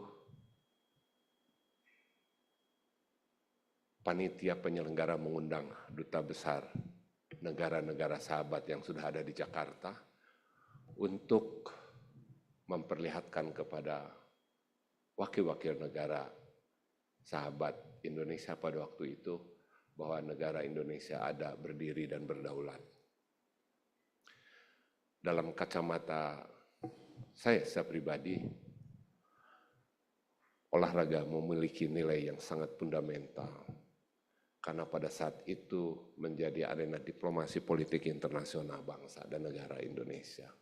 Jadi oleh karena itu, saya setuju dengan apa yang disampaikan Prof. Ian tadi, memang olahraga tidak bisa lepas dari perjalanan politik suatu negara bangsa yang ada hubungannya ekonomi. Nah, dalam konteks ini adalah Olimpiadenya Indonesia atau Pekan Olahraga Nasional menjadi arena diplomasi politik internasional sebagai sebuah solusi pada waktu itu. Dan perjalanannya itu dari bulan Juli Olimpiade 1948 ke bulan September itu 2,5 bulan, tanggal 9 September. Saya dibayangkan itu. Jadi ini perjalanan sejarah yang sangat luar biasa bagi negara bangsa menjadikan PON sebagai arena diplomasi politik internasional. Lantas apa yang harus kita perbincangkan ke depan? Silakan. Ini adalah tantangan tersendiri kita ke depan. Maka, slide berikutnya. PON and its policy implication in the implementation of sport multi-event, local and regional. Ya, PON is a very valuable national good because its birth is very phenomenal. However, problem arise in the perspective of implementation Olympic value. This is a challenge in itself. Research about Olympic studies as one way of formulated policy material. Ini menjadi sebuah telahan bagi kita, para mahasiswa terutama. Kita tidak bisa membiarkan perjalanan Pekan Olahraga Nasional sekarang ini tanpa memperhitungkan secara cermat dalam konteks Olympic Studies, nilai-nilai Olimpiade. Nah, kita ketahui persis, saya tidak akan dari 1948 ke 2024. Saya punya pengalaman langsung tahun 2008. Pada waktu itu ditugaskan sebagai Ketua Kontingen Jawa Barat. Dalam sebuah kesempatan, nomor pertandingannya itu adalah 500. Ya, kemudian tambah 99 tanpa kompromi, karena ada beberapa daerah yang melakukan komunikasi internet untuk menambah nomor-nomor pertandingan. Dan kita tahu persis, tahun 2024 sekarang itu sudah 1040 nomor pertandingan. Tahun 2008, dari 500 yang sudah ditetapkan menjadi 599, kompromi dengan beberapa daerah, lebih banyak nomor-nomor pertandingannya adalah nomor-nomor yang keputusannya sebagian besar ada pada wasit.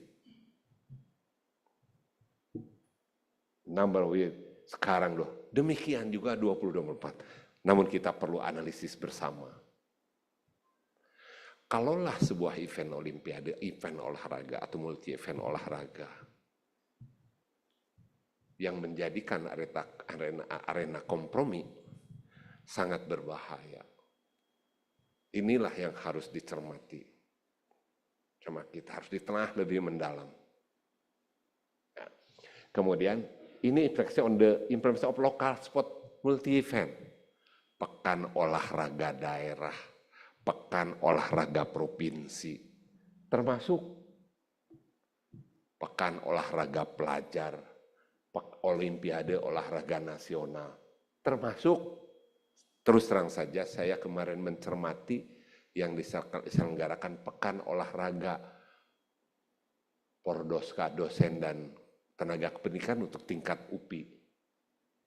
Jadi olimpiade PON yang lokal, daerah, kabupaten kota, provinsi, kabupaten kota, sampai kepada yang ASN. Itu adalah sebuah terobosan baru. Tapi kalau penyelenggaraannya penuh dengan praktek kompromi untuk memenangkan, sangat berbahaya kalau terbiarkan. Akan membentuk masyarakat suatu bangsa yang sangat berbahaya. Nah, oleh karena itu, put in the implementation unclean. Di situ sering terjadi sebuah perselisihan yang membuat penggiringan bagi seorang penyelenggara pertandingan. Ini sangat berbahaya. Dan kalau dalam event itu kemenangan adalah satu-satunya, perbuatan unfair itu menjadi salah satu, menjadi budaya, dan ini berbahaya bagi suatu bangsa. Jadi sisi buruk olahraga, kalau kemenangan menjadi satu-satunya, sehingga semua kelompok akan mencari jalan keluar, potong kompas. Ini berbahaya dan ini bertolak belakang dari semangat Olympic Movement. Nah, ini harus kita sadari, Tidak boleh terbiarkan terus berkelanjutan, tapi penyelenggaraan kegiatan Olimpiade atau Pekan Olahraga Nasional di Indonesia, termasuk tingkat lokal, harus penuh dengan nuansa nilai-nilai Olimpiade atau nilai-nilai nusa olahraga terkandung di dalamnya. Kalau itu tidak terkawal, kompetisi akan menjadi konfrontasi, dan itu adalah sejarah tidak baiknya dari dunia olahraga. Oleh karena itu, Olympic studies especially related to the implication for the application of Olympic values, excellence, friendship, respect, mungkin damai, harus menjadi semangat, dan itu harus menjadi sebuah kebijakan penting dari sebuah negara, termasuk dalam hal ini Indonesia. Nah, kita tahu persis ada sebuah statement yang UN, as a school for life, olahraga adalah pembelajaran untuk kehidupan. Kalau terjadi seperti itu, kompromi untuk memenangkan pertandingan, karena di situ di sampingnya itu ada bonus, ini sangat berbahaya bagi kepentingan kelangsungan pendidikan bagi masyarakat kita ke depan. Dan bukan tidak mungkin, ya, ada skill and values learned through sport. Kalau itu tidak dijadikan pegangan, akan yang unfair life become habit, menjadi kebiasaan. Dan kalau ini suatu kebiasaan, runtuhlah kehidupan negara, bangsa dalam konteks.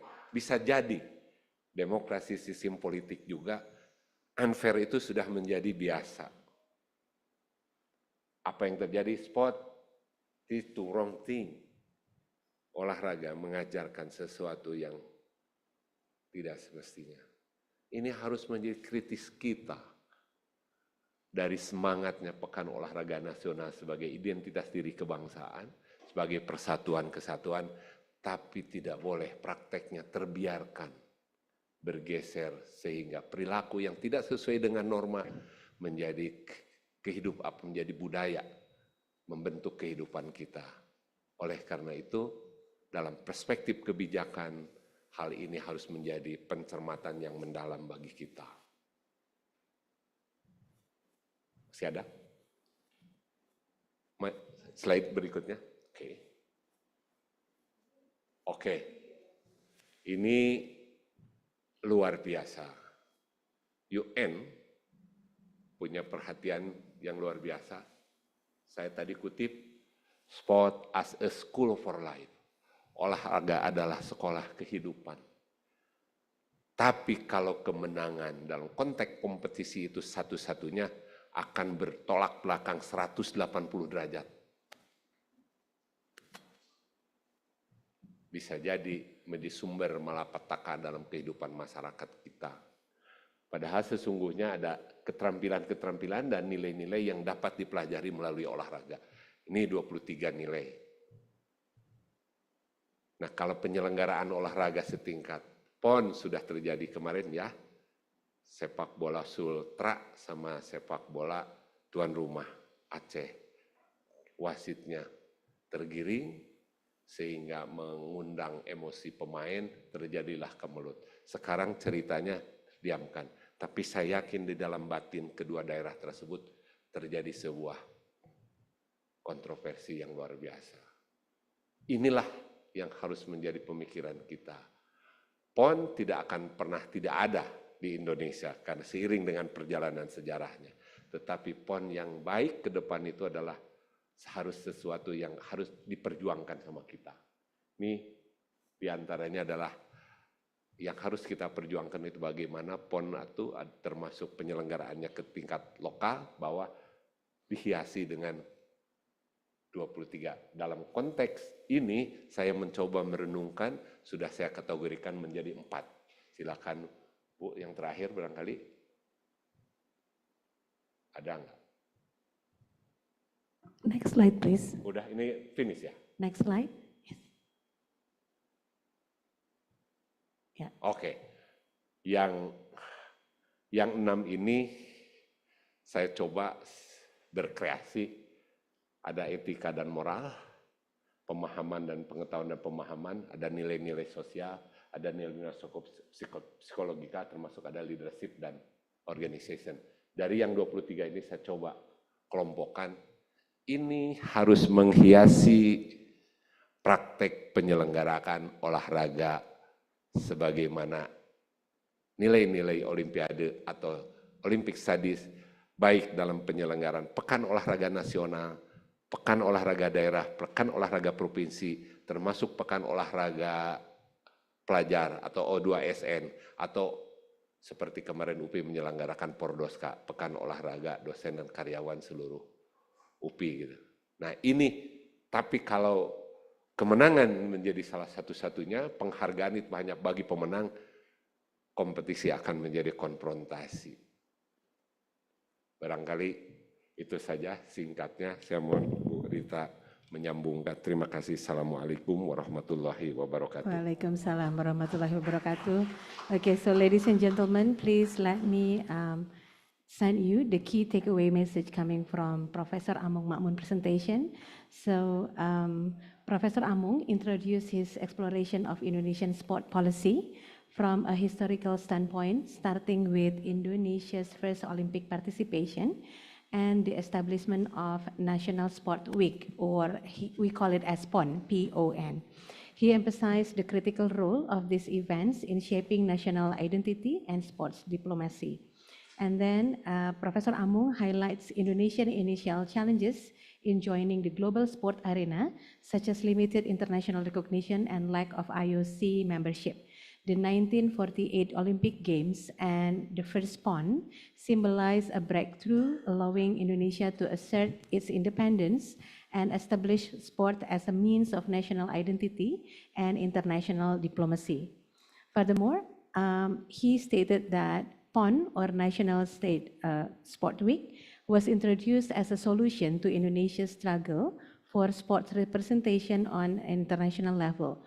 More than a competition, PON became a symbol of Indonesian identity and a diplomatic tool representing Indonesian resilience and drive to establish a distinct presence in the sports world. Professor Amung explained how PON's impact continues to resonate in Indonesia's regional and local sports events. And then Professor Amung discussed the evolution to the policy implication of multi-event sport in Indonesia. Professor Amung discussed the evolution of PON into a model for organizing local and regional multi-event sports, such as Provincial Sports Week and Student Sport Olympiads. And he also mentioned about the Olympiad that held in this campus. He notes that PON's growing complexity has introduced governance challenges, including fairness in officiating and logistical coordination, which required refined policies to maintain Olympic values. And then he also stated about the emphasizing excellence, friendship, and respect. Professor Amung explores how Indonesian sport policy integrate these Olympic values. He underlines the importance of promoting these values within multi-event sports to foster character development among athletes and ensure that sports serve as a foundation for positive values in youth. On the next slide, talking about sports as a school for life, Professor Amung portrays sport as an educational journey, calling it a school for life from UN. He details how participation in sports cultivates critical life skills like teamwork, resilience, and leadership. He advocates for sport policy that align with this philosophy, enabling sports to be a platform for holistic personal growth. And then moving on the next slide, Professor Amung referenced the UN sports values, respect for rules, fair play, honesty, and tolerance, while presenting his own framework for categorizing these values. His model includes ethics, leadership, psychological resilience, and social skills, showing a comprehensive approach to how values are learned and demonstrated through sports. So this is actually related with the presentation given by Professor Toho the other day. And on the last slide, in closing, Professor Amung discussed the importance of policy support for ethical and inclusive sport practices across Indonesia. He emphasized that the role of PON in setting a standard for local sport events and highlights the needs for continuous improvement in policies to reinforce Olympic values, youth empowerment, and national pride. So, ladies and gentlemen, that was the key message that I can share with you. So now we come to the question and answer session. So I would like to invite the question coming from the floor, if there's any. Is there any question for Professor Amung? Yes, please.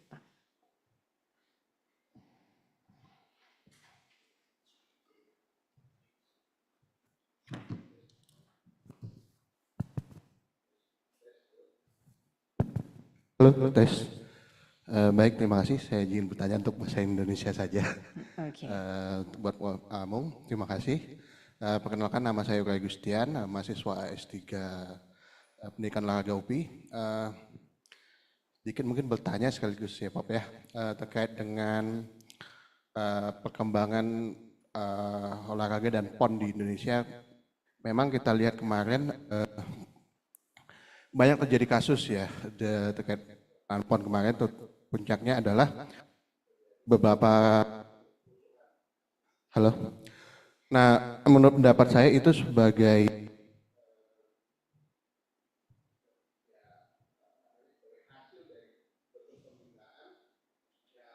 atau bagaimana pengelolaan olahraga di Indonesia. Jika kita lihat ke belakang seperti kasus kemarin yang atlet angkat besi ya juara dapat medali emas di PON, yang selalu diributkan adalah berapa bonus yang didapat. Jadi kesannya pembinaan itu hanya jika jadi juara berapa uang yang akan didapat. Seperti yang kita tahu olahraga bonus, tapi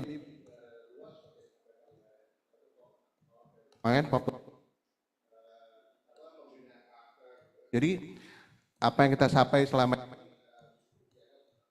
tidak apalah karena nilai olahraga yang kita gambaran real dari olahraga itu sendiri, nilai-nilai luhurnya itu tidak tergambarkan gitu, seperti di event yang PON, bahkan pemenang Olimpiade, udah juara yang digambarkan itu adalah bukan nilai yang baik, lebih kepada bonus gitu ya. Masyarakat lalu seperti itu menanggapinya. Jadi ingin saya bisa tanya, menanggapi hal itu apa yang kira-kira bisa kita lakukan sebagai satu konteks ini adalah akademisi ya, untuk mengembalikan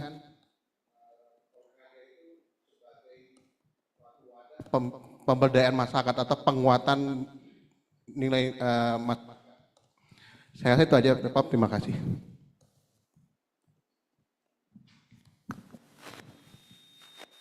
Would you like to answer? So here's the translation of the question. In previous PON events, there was an issue in the weightlifting category regarding character building. It turned out the focus was only how much bonus the athletes receive and what place they achieve. And so is it the first champion, second champion, or the third one? So what is your opinion? What can academics do to resort sports as a means to strengthen societal values? Apa Pak yang bisa dilakukan?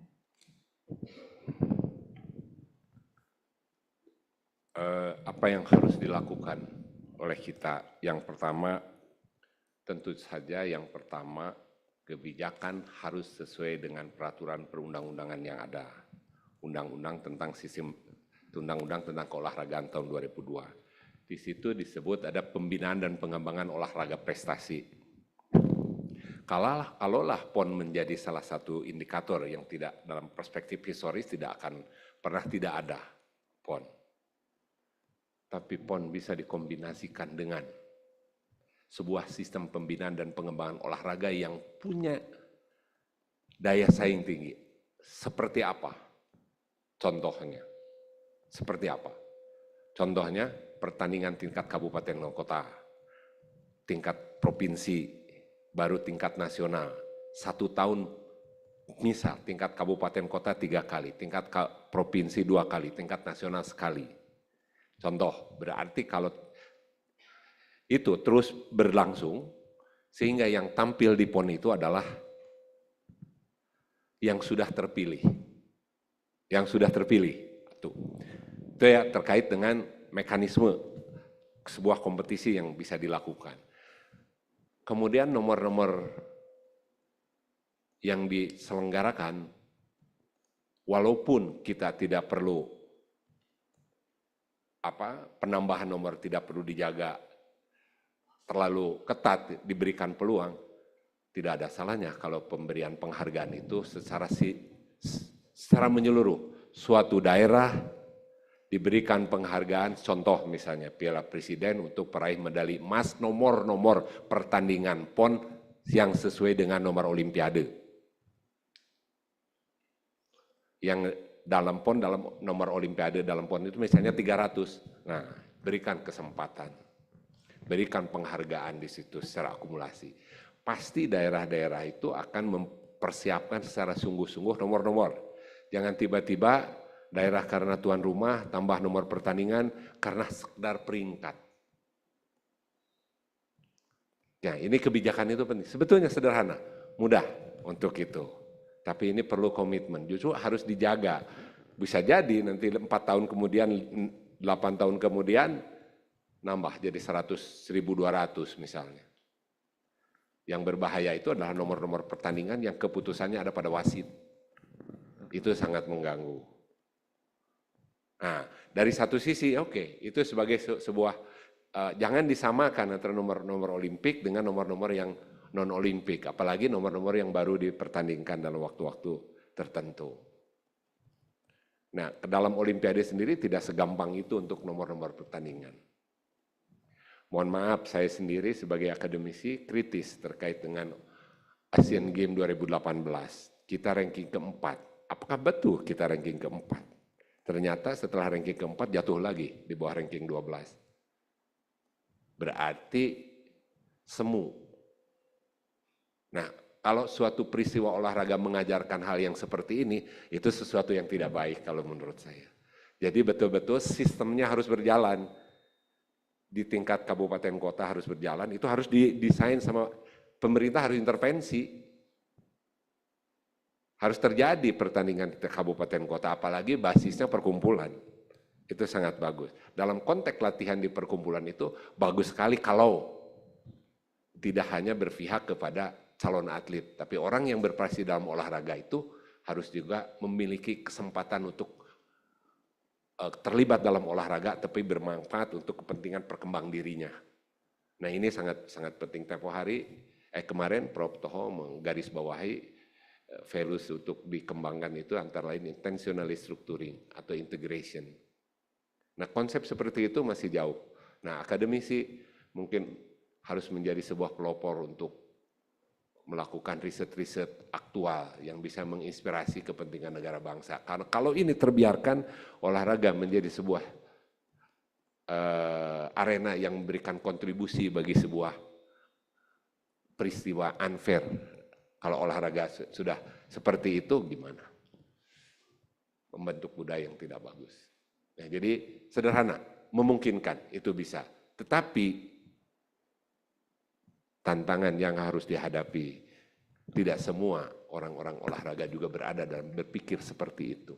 Nah ini tantangan tersendiri. Tapi kalau kita tidak mulai dari sekarang, ya apa yang terjadi 20, 30 atau 50 tahun yang akan datang, kondisi kita masih seperti ini sangat berbahaya. Karena efeknya kepada bidang-bidang lain. Barangkali itu. Okay, so I'm going to try to translate the answer coming from Professor Amung.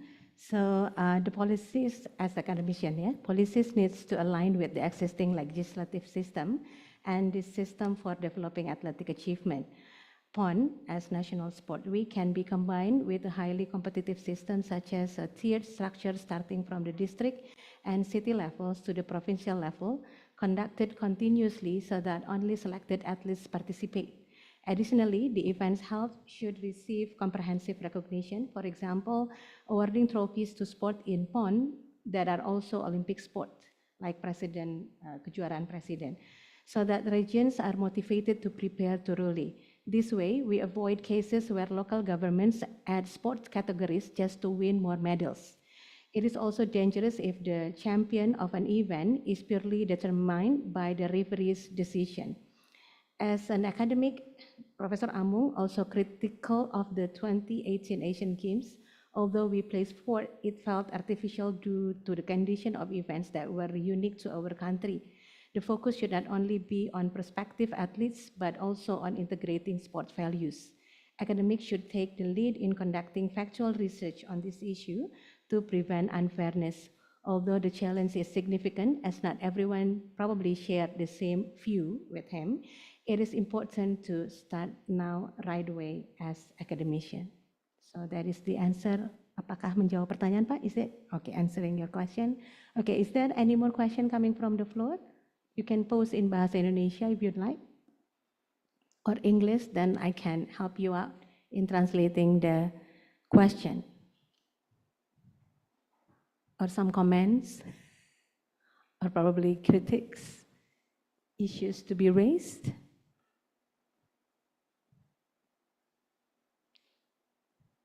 Okay, Prof. Toho.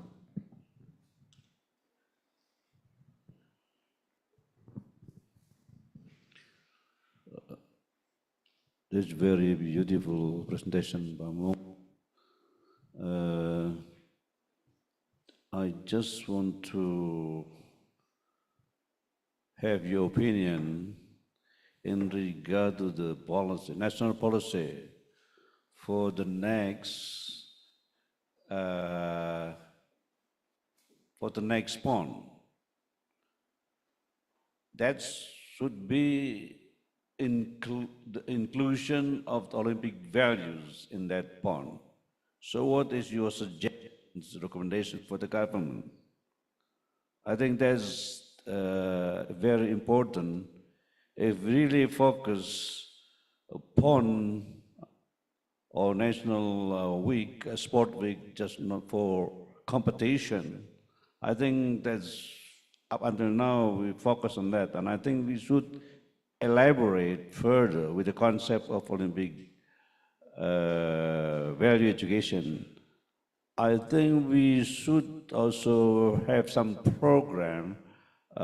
We call it a Fair Play Award in that event. So what is your opinion about that? Thank you.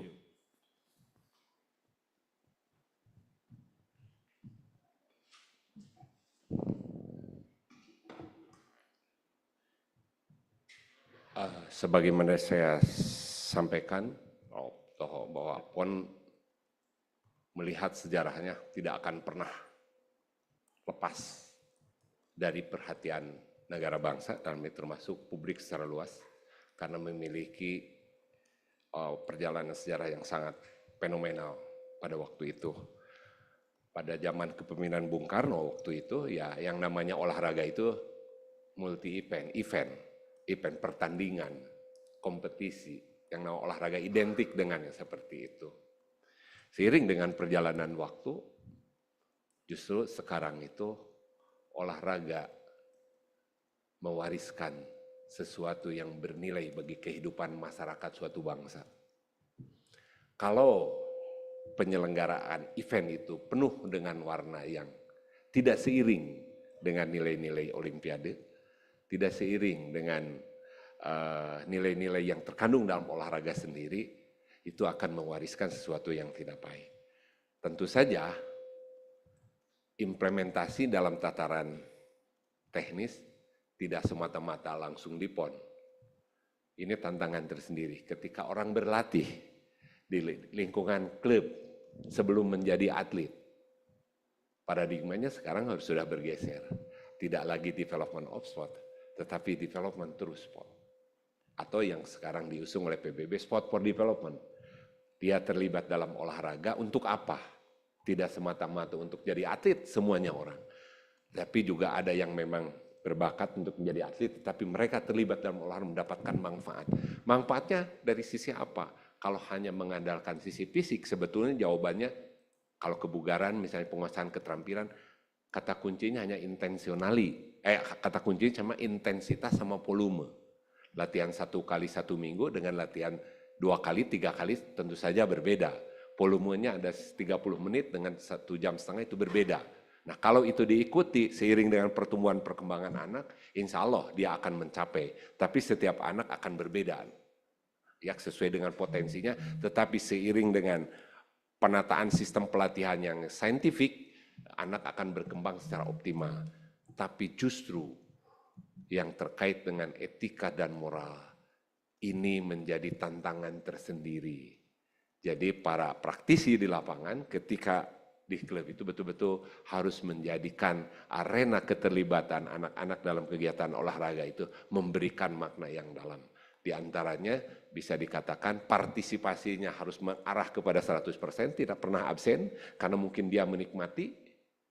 Satu, yang kedua, personal development, baik kognitif, afektif, psikologi, itu terkembangkan dengan baik, sehingga dia menjadi aset.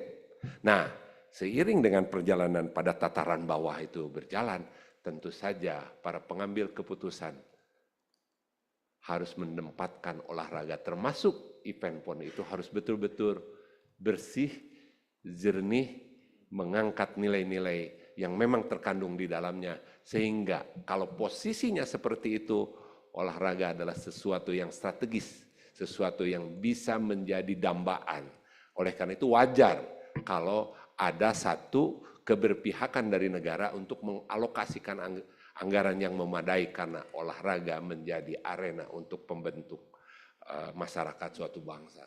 Nah, hal inilah yang memang perlu diperjuangkan di negeri ini, di negeri kita ini tantangan yang sangat luar biasa. Di balik, kalau dilihat sekilas, kemarin meraih medali untuk climbing ya, saya sangat bangga. Tapi setelah ditelusuri yang climbing ini, dia itu memang kebiasaannya naik pohon, ya, hidup di suatu daerah, kemudian ditemukan bakatnya, ketika bakatnya ditemukan, digiringlah untuk latihan sebagaimana seharusnya.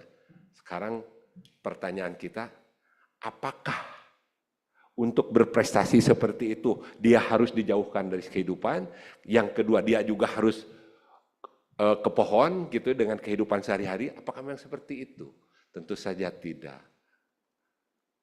Banyak orang berkesempatan untuk menikmati climbing tidak semata-mata untuk dia tampil di Olympic Games, tapi mereka juga mendapatkan manfaat keterampilannya terasah tidak semata-mata untuk tampil di Olympics. Nah ini cara pandang seperti ini teringat pada waktu Wilmense Sonbai, mohon maaf, dia dari NTT, Nusa Tenggara Timur, dia adalah atlet lari jarak jauh, sekitar 1.500-3.000, kebiasaannya apa? Karena sekolahnya jauh dari rumahnya, jadi ke sekolahnya itu pagi-pagi jalan kaki dan kadang-kadang lari. Ditemukan oleh seorang pelatih atletik, kemudian dialirkanlah kepada cabang olahraga atletik untuk yang seperti itu. Kemudian apa yang terjadi? Bakatnya menonjol, kemudian bisa meraih medali emas di SEA Games. Wilmenco Sumbai menjadi sebuah berpinjangan. Apakah kalau begitu supaya melahirkan atlet-atlet yang hebat-hebat, jauhkanlah anak-anak dari gedung sekolah supaya dia tiap pagi berlari. Apakah begitu? Tentu saja tidak. Nah ini tantangan sendiri cara berpikir seperti ini. Tentu saja tidak. Nah oleh karena itu, PON menjadi sebuah titik kulminasi bagaimana desainnya pada titik kulminasi itu berlangsung dari bawah yang betul-betul tersistem demikian rupa sehingga yang tampil di PON itu betul-betul teruji adalah perwakilan yang memang terasa. Bukan hanya babak kualifikasi gitu ya, tapi itu kehadiran atau intervensi negara ke pemerintahnya menjadi suatu keniscayaan, sesuatu yang penting. Nah ini tantangan tersendiri bagi para akademisi di bidang olahraga, para mahasiswa ini tantangan tersendiri untuk bercerita di wilayah itu memang tidak mudah. Perlu mengasahnya secara lebih mendalam, apa di balik kita mempelajari, kita berada dalam bagian di menekuni bidang olahraga untuk agar berkontribusi sesuatu yang baik bagi kepentingan pembentukan masyarakat suatu bangsa. Barangkali itu, mohon maaf. Assalamualaikum. Waalaikumsalam. Okay, so I'm going to try to translate. As Professor Amung have conveyed, PON historically is inseparable from the phenomenal journey of our nation. During Bung Karno's era, sports were closely associated with the competition. Over time, however, sports have come to represent values that contribute to the nation's progress. If the values promoted are not aligned with Olympic values, it could not change this entire concept. Currently, the paradigm has shifted towards sport for development, not merely producing physically strong athletes. Alongside scientific training, children can develop optimally, but we must give their involvement a deeper meaning, ensuring that their participation is 100% because they genuinely enjoyed it, contributing to holistic and integrative child development. Policymakers need to ensure that this training truly embodies the positive values contained within the Olympic values, especially when accompanied by adequate funding. If this is implemented, it will certainly bring peace of mind.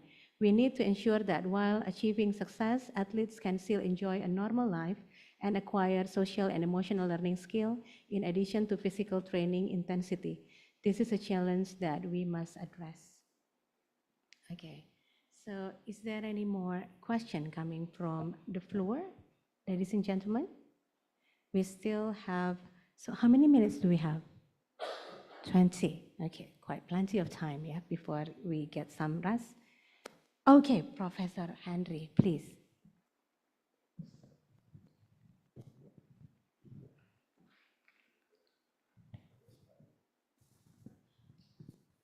Thank you very much for that overview, and it was nice to have the slides in English as well because it helped a lot following. My question is, do you have anything to say about evaluation? Olympic education, for example, it's relatively straightforward to assess the gaining of knowledge. The extent to which that then changes attitudes is difficult to assess. And then finally, to see changes in behavior. So I wonder whether you have any comments to make on how you go about evaluating the impact of your Olympic education programs?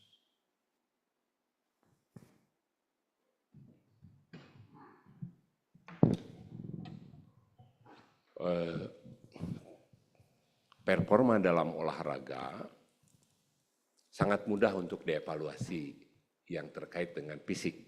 Contoh, dalam bola voli misalnya ya, contoh, Brady Bolibates makin terampil, 1 menit 60, setelah latihan menjadi 70. Tapi terkait dengan personal development tentu tidak mudah.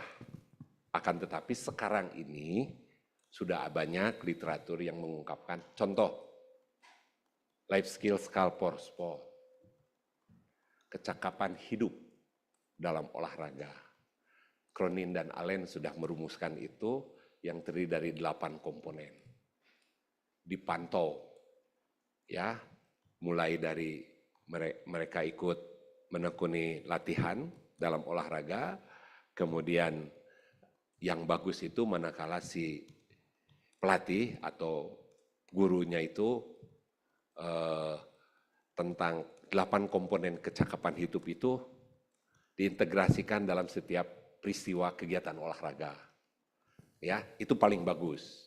Riset-riset sementara ini antara yang tidak dilakukan integrating, kemudian dengan yang dilakukan itu perbedaannya sangat mendasar. Nah, ukurannya adalah melalui angket, gitu. Tapi disesuaikan juga dengan tingkat pertumbuhan dan perkembangan anak. Kalau anak-anak gimana?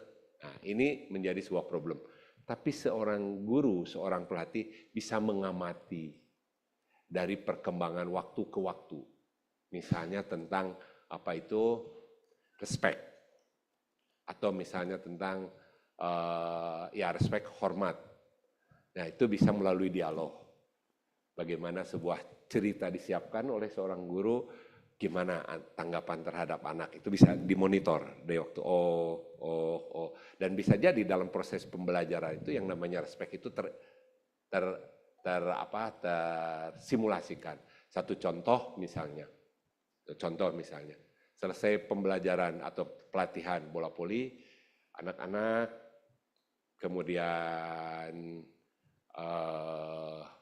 membereskan kembali segala sesuatunya. Boleh seorang guru bertanya misalnya, anak-anak, kira-kira kalau tidak dilakukan oleh kita, tidak ada pekerjaan dong seorang tukang bebersih gitu ya, tukang bersih. Anak-anak, tapi lebih bagus Pak. Jadi meringankan pekerjaan mereka yang biasa itu bisa menjadi ke tempat yang lain misalnya. Tapi ada anak yang mengatakan, iya ya. Nah, barangkali di situ kita bisa memberikan peringkat.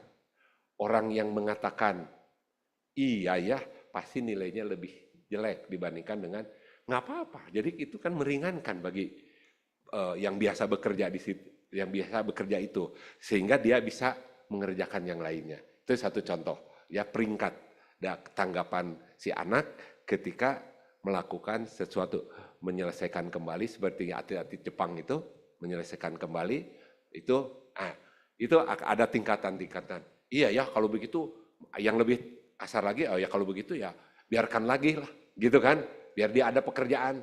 Nah, itu lebih rendah lagi nilainya.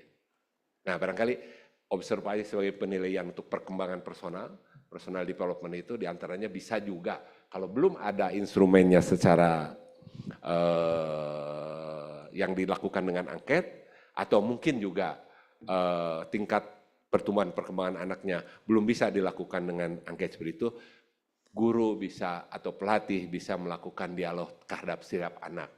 Sehingga ketika melakukan evaluasi, kalau masih ada tanggapan yang masih rendah nilainya, bisa diperbaiki. Sehingga apa yang disebut dengan caring dalam sebuah peristiwa olahraga, itu harus menjadi bagian integral dari kehidupan anak. Caring, peduli, atau compassion ya. Caring, peduli. Nah, itu diantaranya nilai yang harus dikembangkan di setiap peristiwa-peristiwa kegiatan olahraga. Nah, harus diakui memang pada umumnya kita lemah dalam konteks yang seperti itu. Barangkali itu yang bisa saya sampaikan. Terima kasih, Prof. Ian. Okay, so wait.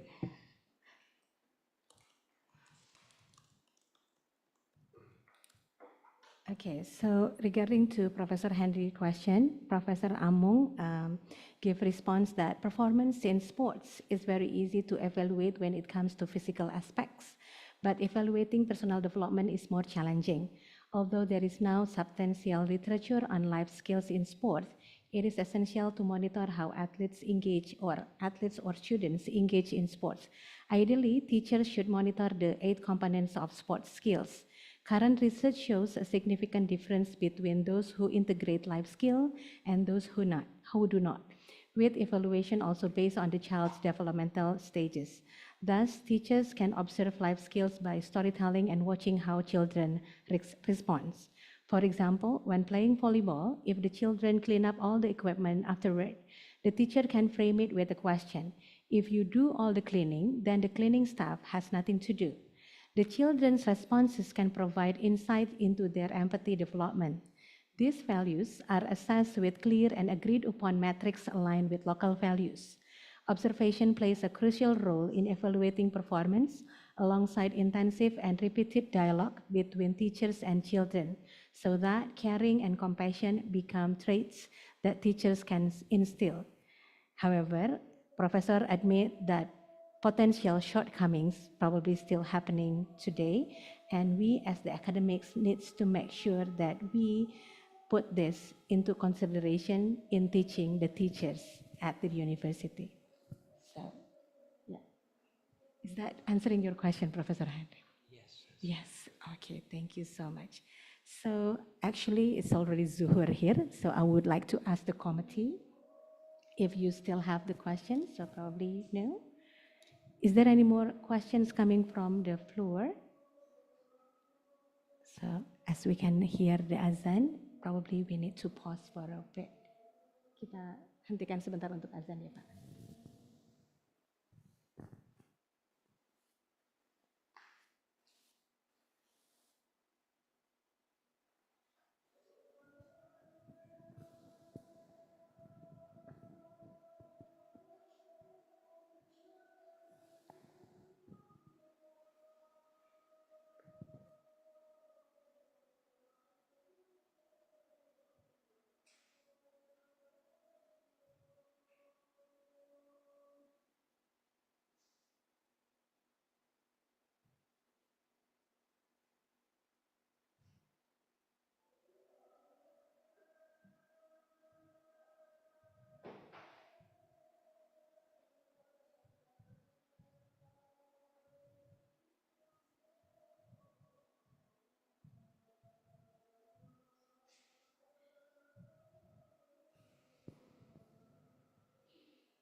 Okay, Alhamdulillah.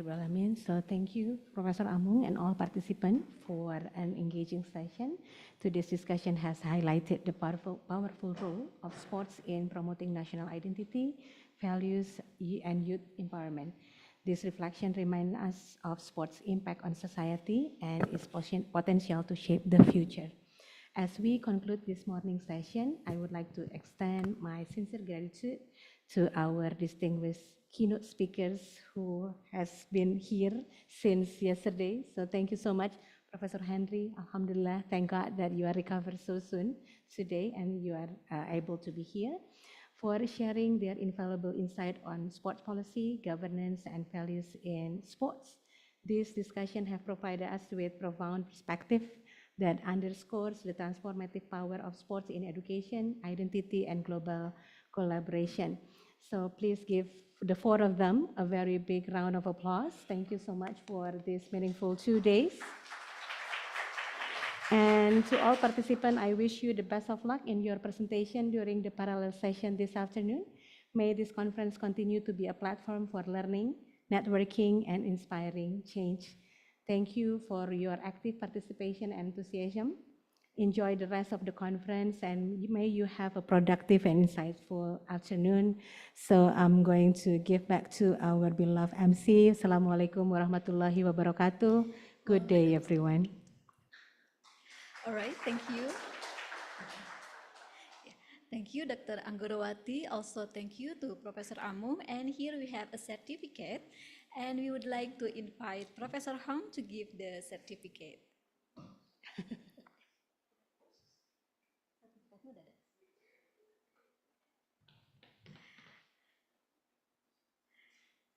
Okay.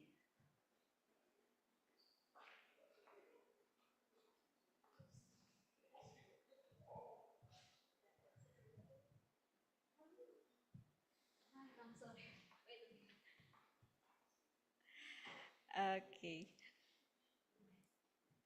Please wait a second. Okay.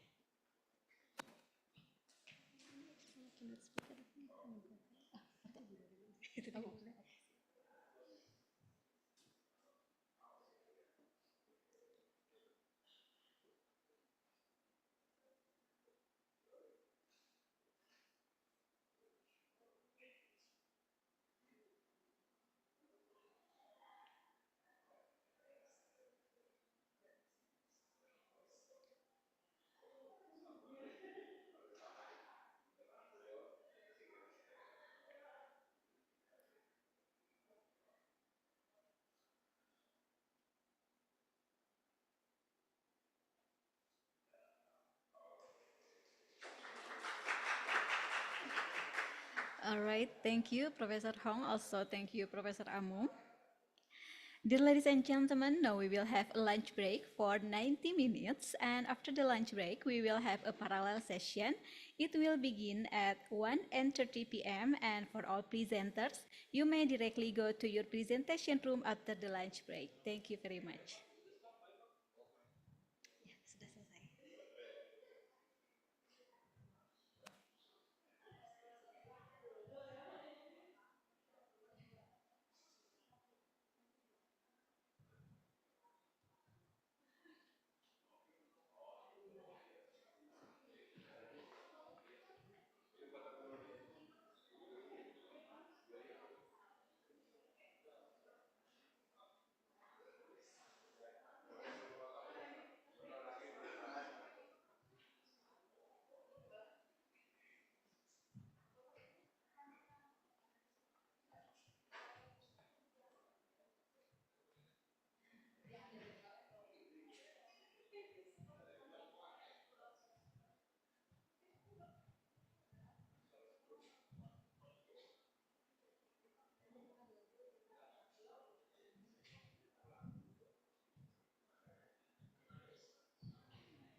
Ambil istri guru.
do they would like to present the poster or this oral?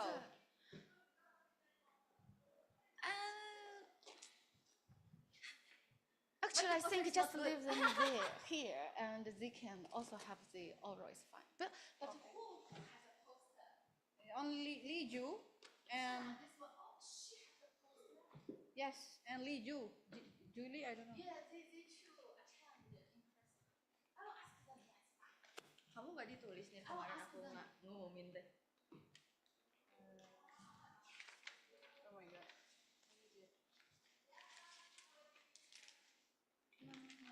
Nih kemarin kamu nggak nulis, aku kan ngumumin, aku nggak tulis di sini. Kan aku nulis di sini cuma gini doang, kamu yang nulis nama-namanya. Belum. I think we need to print the Smart class siap. Room 1 siapa? Room 1 Raisa. Yeah, we can discuss it when we have lunch. I think it's fine. Okay. Because she suggests we move all the participants online to us as two rooms. I think it's fine. Yeah. So I can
他们年龄小伙儿年的那个，你不知道，关键他没上过汉语嘛，关键是。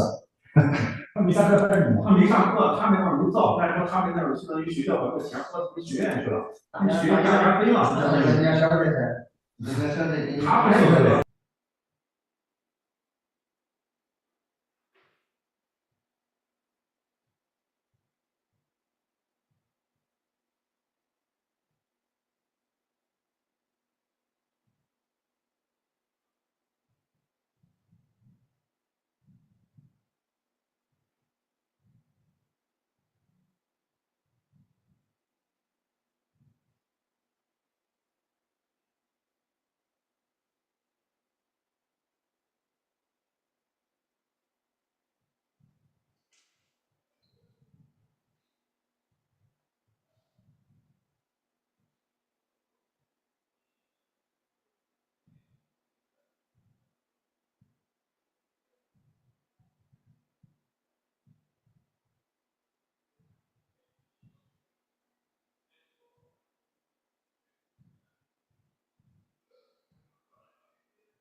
dari depan aja. Nah.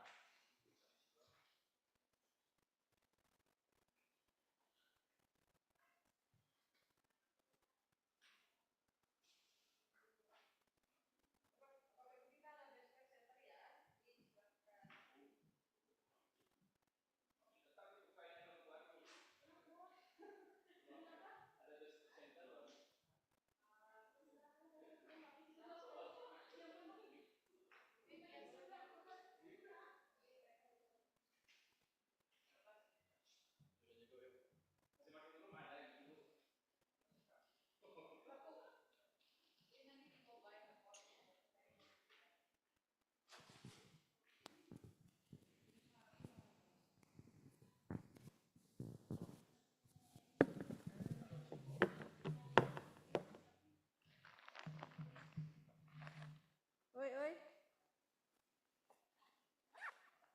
Halo?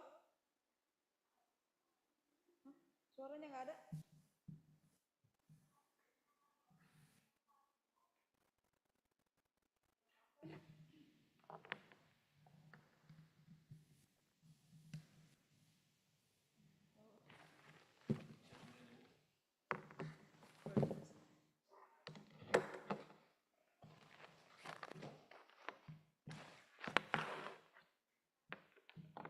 Zoom, zoom, zoom, zoom.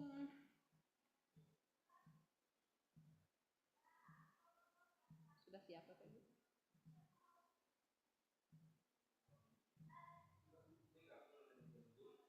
Ya, iya, ada beberapa yang itu secara Zoom. Zoom ya.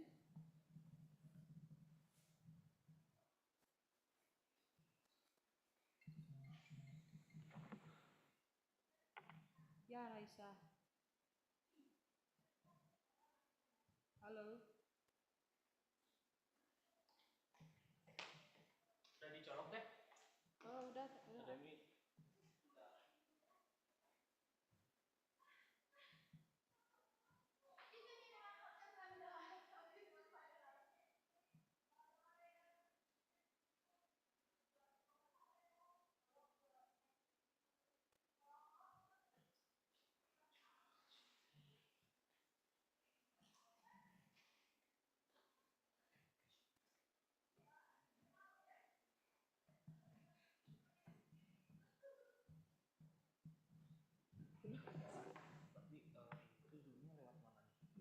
Lewat aku.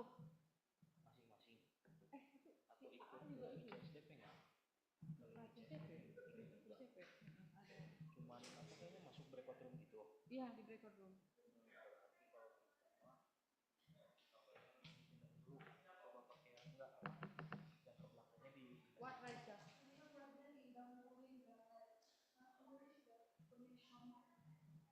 in smart class using SPS Unleash. SPS Unleash. I want to connect on your laptop. Oh,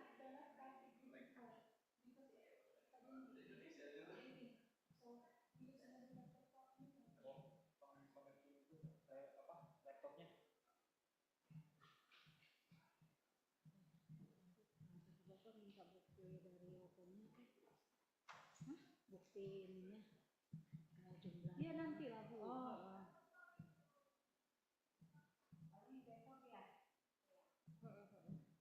Malam atau apa lagi mau moderator gitu.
breakout room.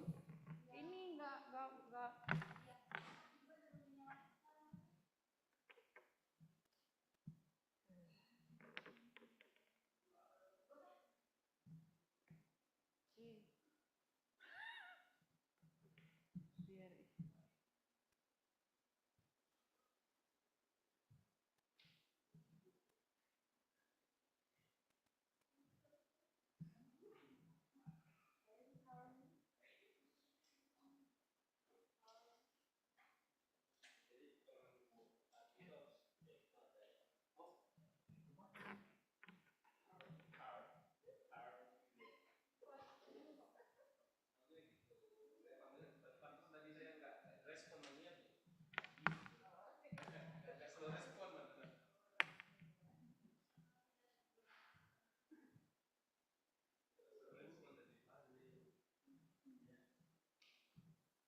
Bapak Ibu, untuk presentasi hanya 7 menit ya. Sisanya tanya jawab 5 menit.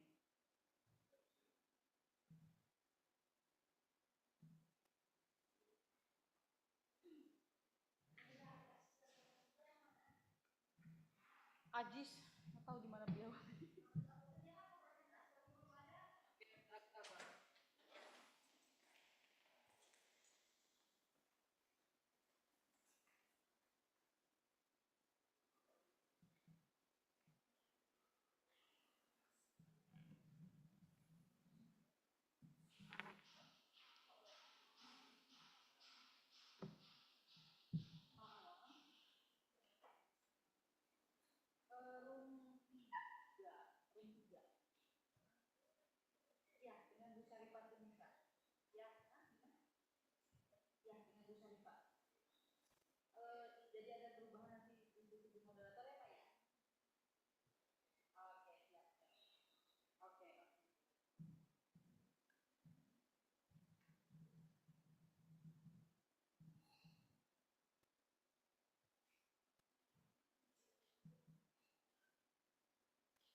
Maaf ya sebentar ya Bapak Ibu.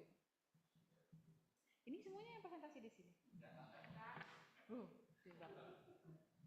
Pak ada di yang depan itu, Bapak mau nunggu di sini? Belum Pak.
Anizar. Boleh jadiin saya co-host biar bisa masukin orang.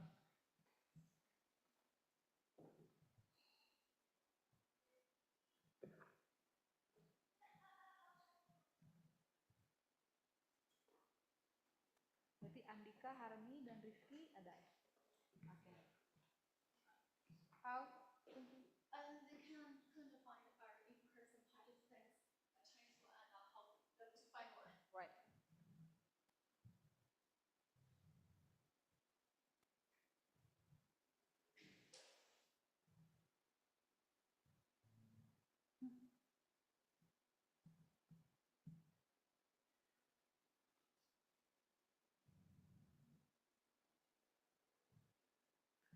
Anizar nggak bisa,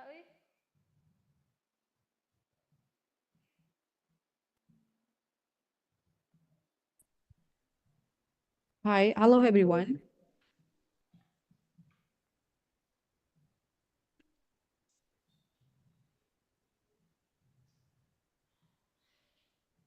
Do we have Wei Peng Fei here?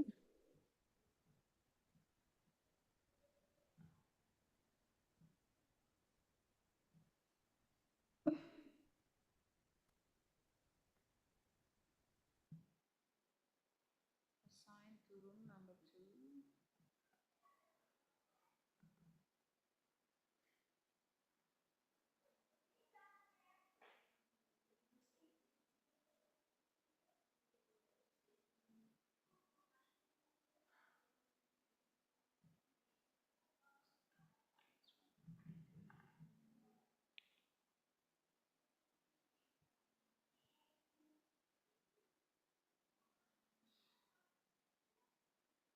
Belum masuk lagi.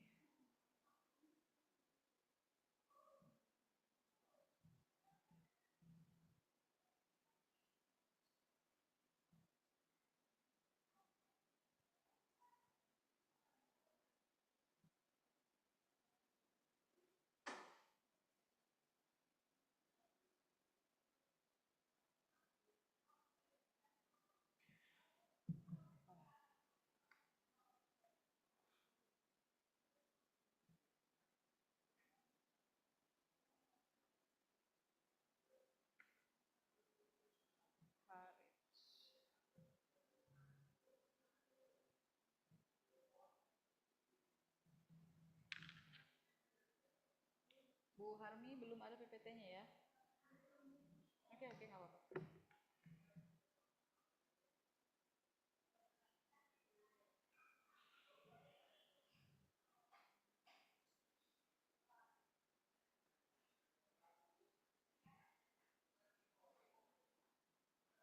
Pak Andika PPT-nya nggak bisa di-download. Oke, udah.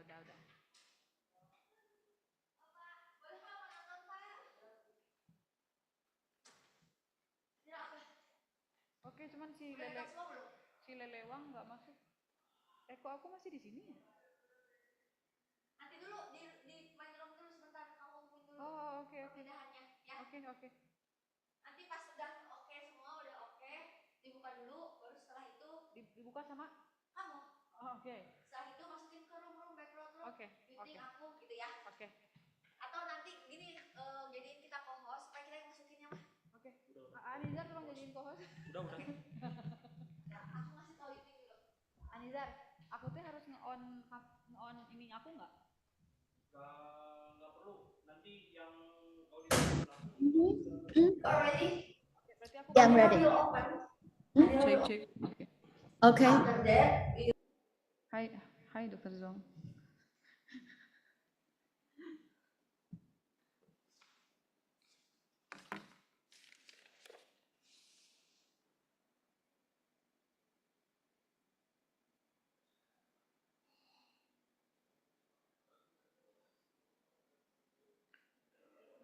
So, for the moderator, can we begin?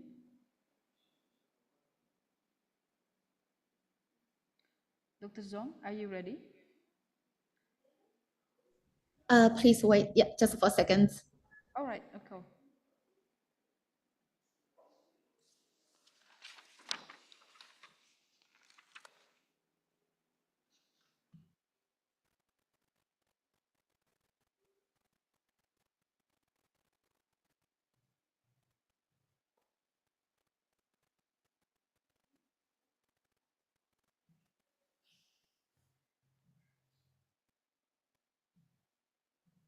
Anira, Ya, Anira, this is me. You are in, kamu dalam room berapa? 1, 2, 3. Kamu bikinnya nama roomnya 1, 2, 3. I'm room 2. Kamu, jadi you think room berapa? You think it's room 4? 4. Yes. Yeah, need one. Oh, yeah. It's forget. Are you Okay. kidding, my Okay. friend? Nah, like that. Yeah, but I can't do it here.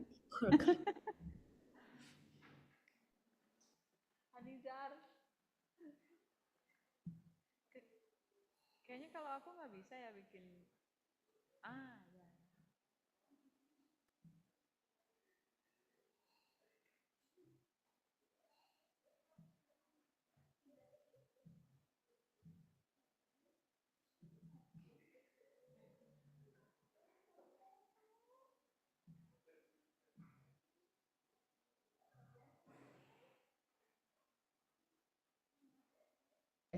Udah belum? No. You can turn on. Oh, this is full. So I saw Anira, Pak mic-nya aktifin, nggak kedenger suara kamu. Hello. Nah. Alright then. Oke, room 3, room 1, room 2. Satu lagi room 4 belum. I'll try to open all room. No, I mean make a new one. Bikin satu room baru. Room 4. Yeah, I'm trying. Astaga. it's okay. I will help you. But Anira kasih tahu kalau misalnya kita mau mulai ya. Nanti kita ngobrol dulu. Aku cobain. Yeah, okay. Take it easy, my friend. It's okay.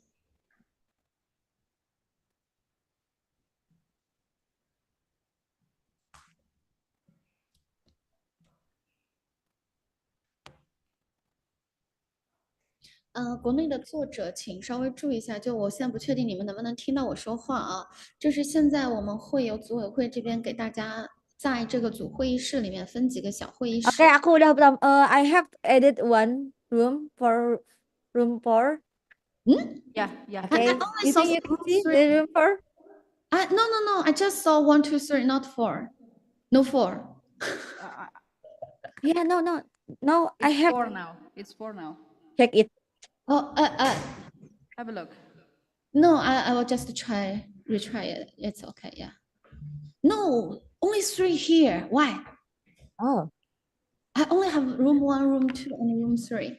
Okay, then Anir, okay, wait. Okay, maybe I can create one, right? No. I will rename. Okay. How about now? No change. Nothing changed, my friend. Okay, then you move to in the room 1. Okay. So I will to the room 1. Yeah, it's okay. Room 4 is room 1. Okay, yeah, I got. Oh, okay. I just changed the name into room 4. It's fine. Okay then. So Yeah, Anira, you can open it. Yeah, open it, Okay, Anira, and then we will to continue. Okay, yeah. Okay. Good afternoon, everyone. We cannot hear you. Yeah, we just we need to the new room. Yeah, please wait. Hello. Can you hear my voice now? Yeah, we can. Okay. So, good afternoon, everyone. We would like to begin our what? No, I just saw Nisa. I thought she tried to stop me. I'm sorry, but I still. Oh yeah. Go on. It's okay. Yeah. I'm sorry. Yeah. Okay. We are sorry for this inconvenience and technical difficulties. For now, we will begin our parallel session for day 1. We have created a breakout room for the other participants from online participants to join. And we will have the list of the name. And after this, we will begin the presentation. So the presentation will begin in 12 minutes, but you have 7 minutes to present and 5 minutes to Q&A sessions. Okay, I think now for the openings, I would like to open all rooms, so you will have your own moderators in each room. Okay, for the other moderator, can we open all the rooms? Are you ready? Yes. Yes, okay. Hmm? Is it now? Why you invite me in room 3? I am in room 3. Yeah. I'll move to. So you can move. Oh, okay, I can move, yeah. Yeah, I'll join my room. My room. I already have someone here. So how can I move to my room, my friend? Just Just like the Yeah. I okay, you choose the breakout room and then you join the room. It's okay. I will take Ting Ting to room 4. Okay then. No, room 1 is my room now, yeah. Room 1. Room 1 or room 4? Room 1 is room 4. All right then. Bye bye Ting Ting. Move Wuzi please to the room 1. Move Puzi to room 1. Okay. Okay, and then I have okay then.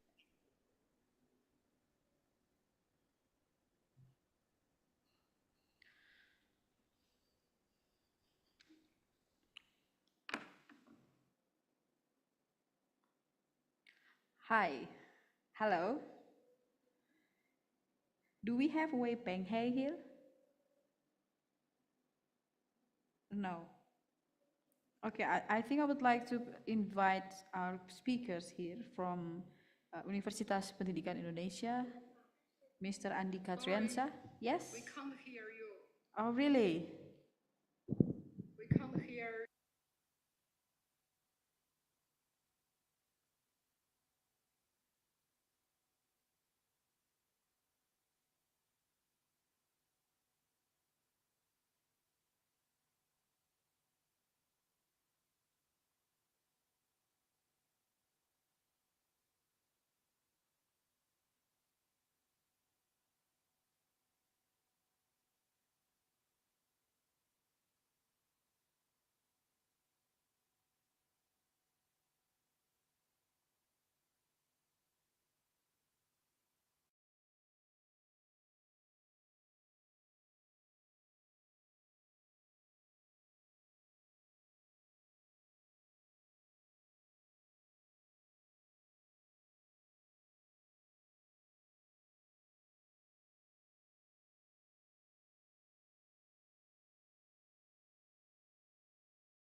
Sama saya berarti.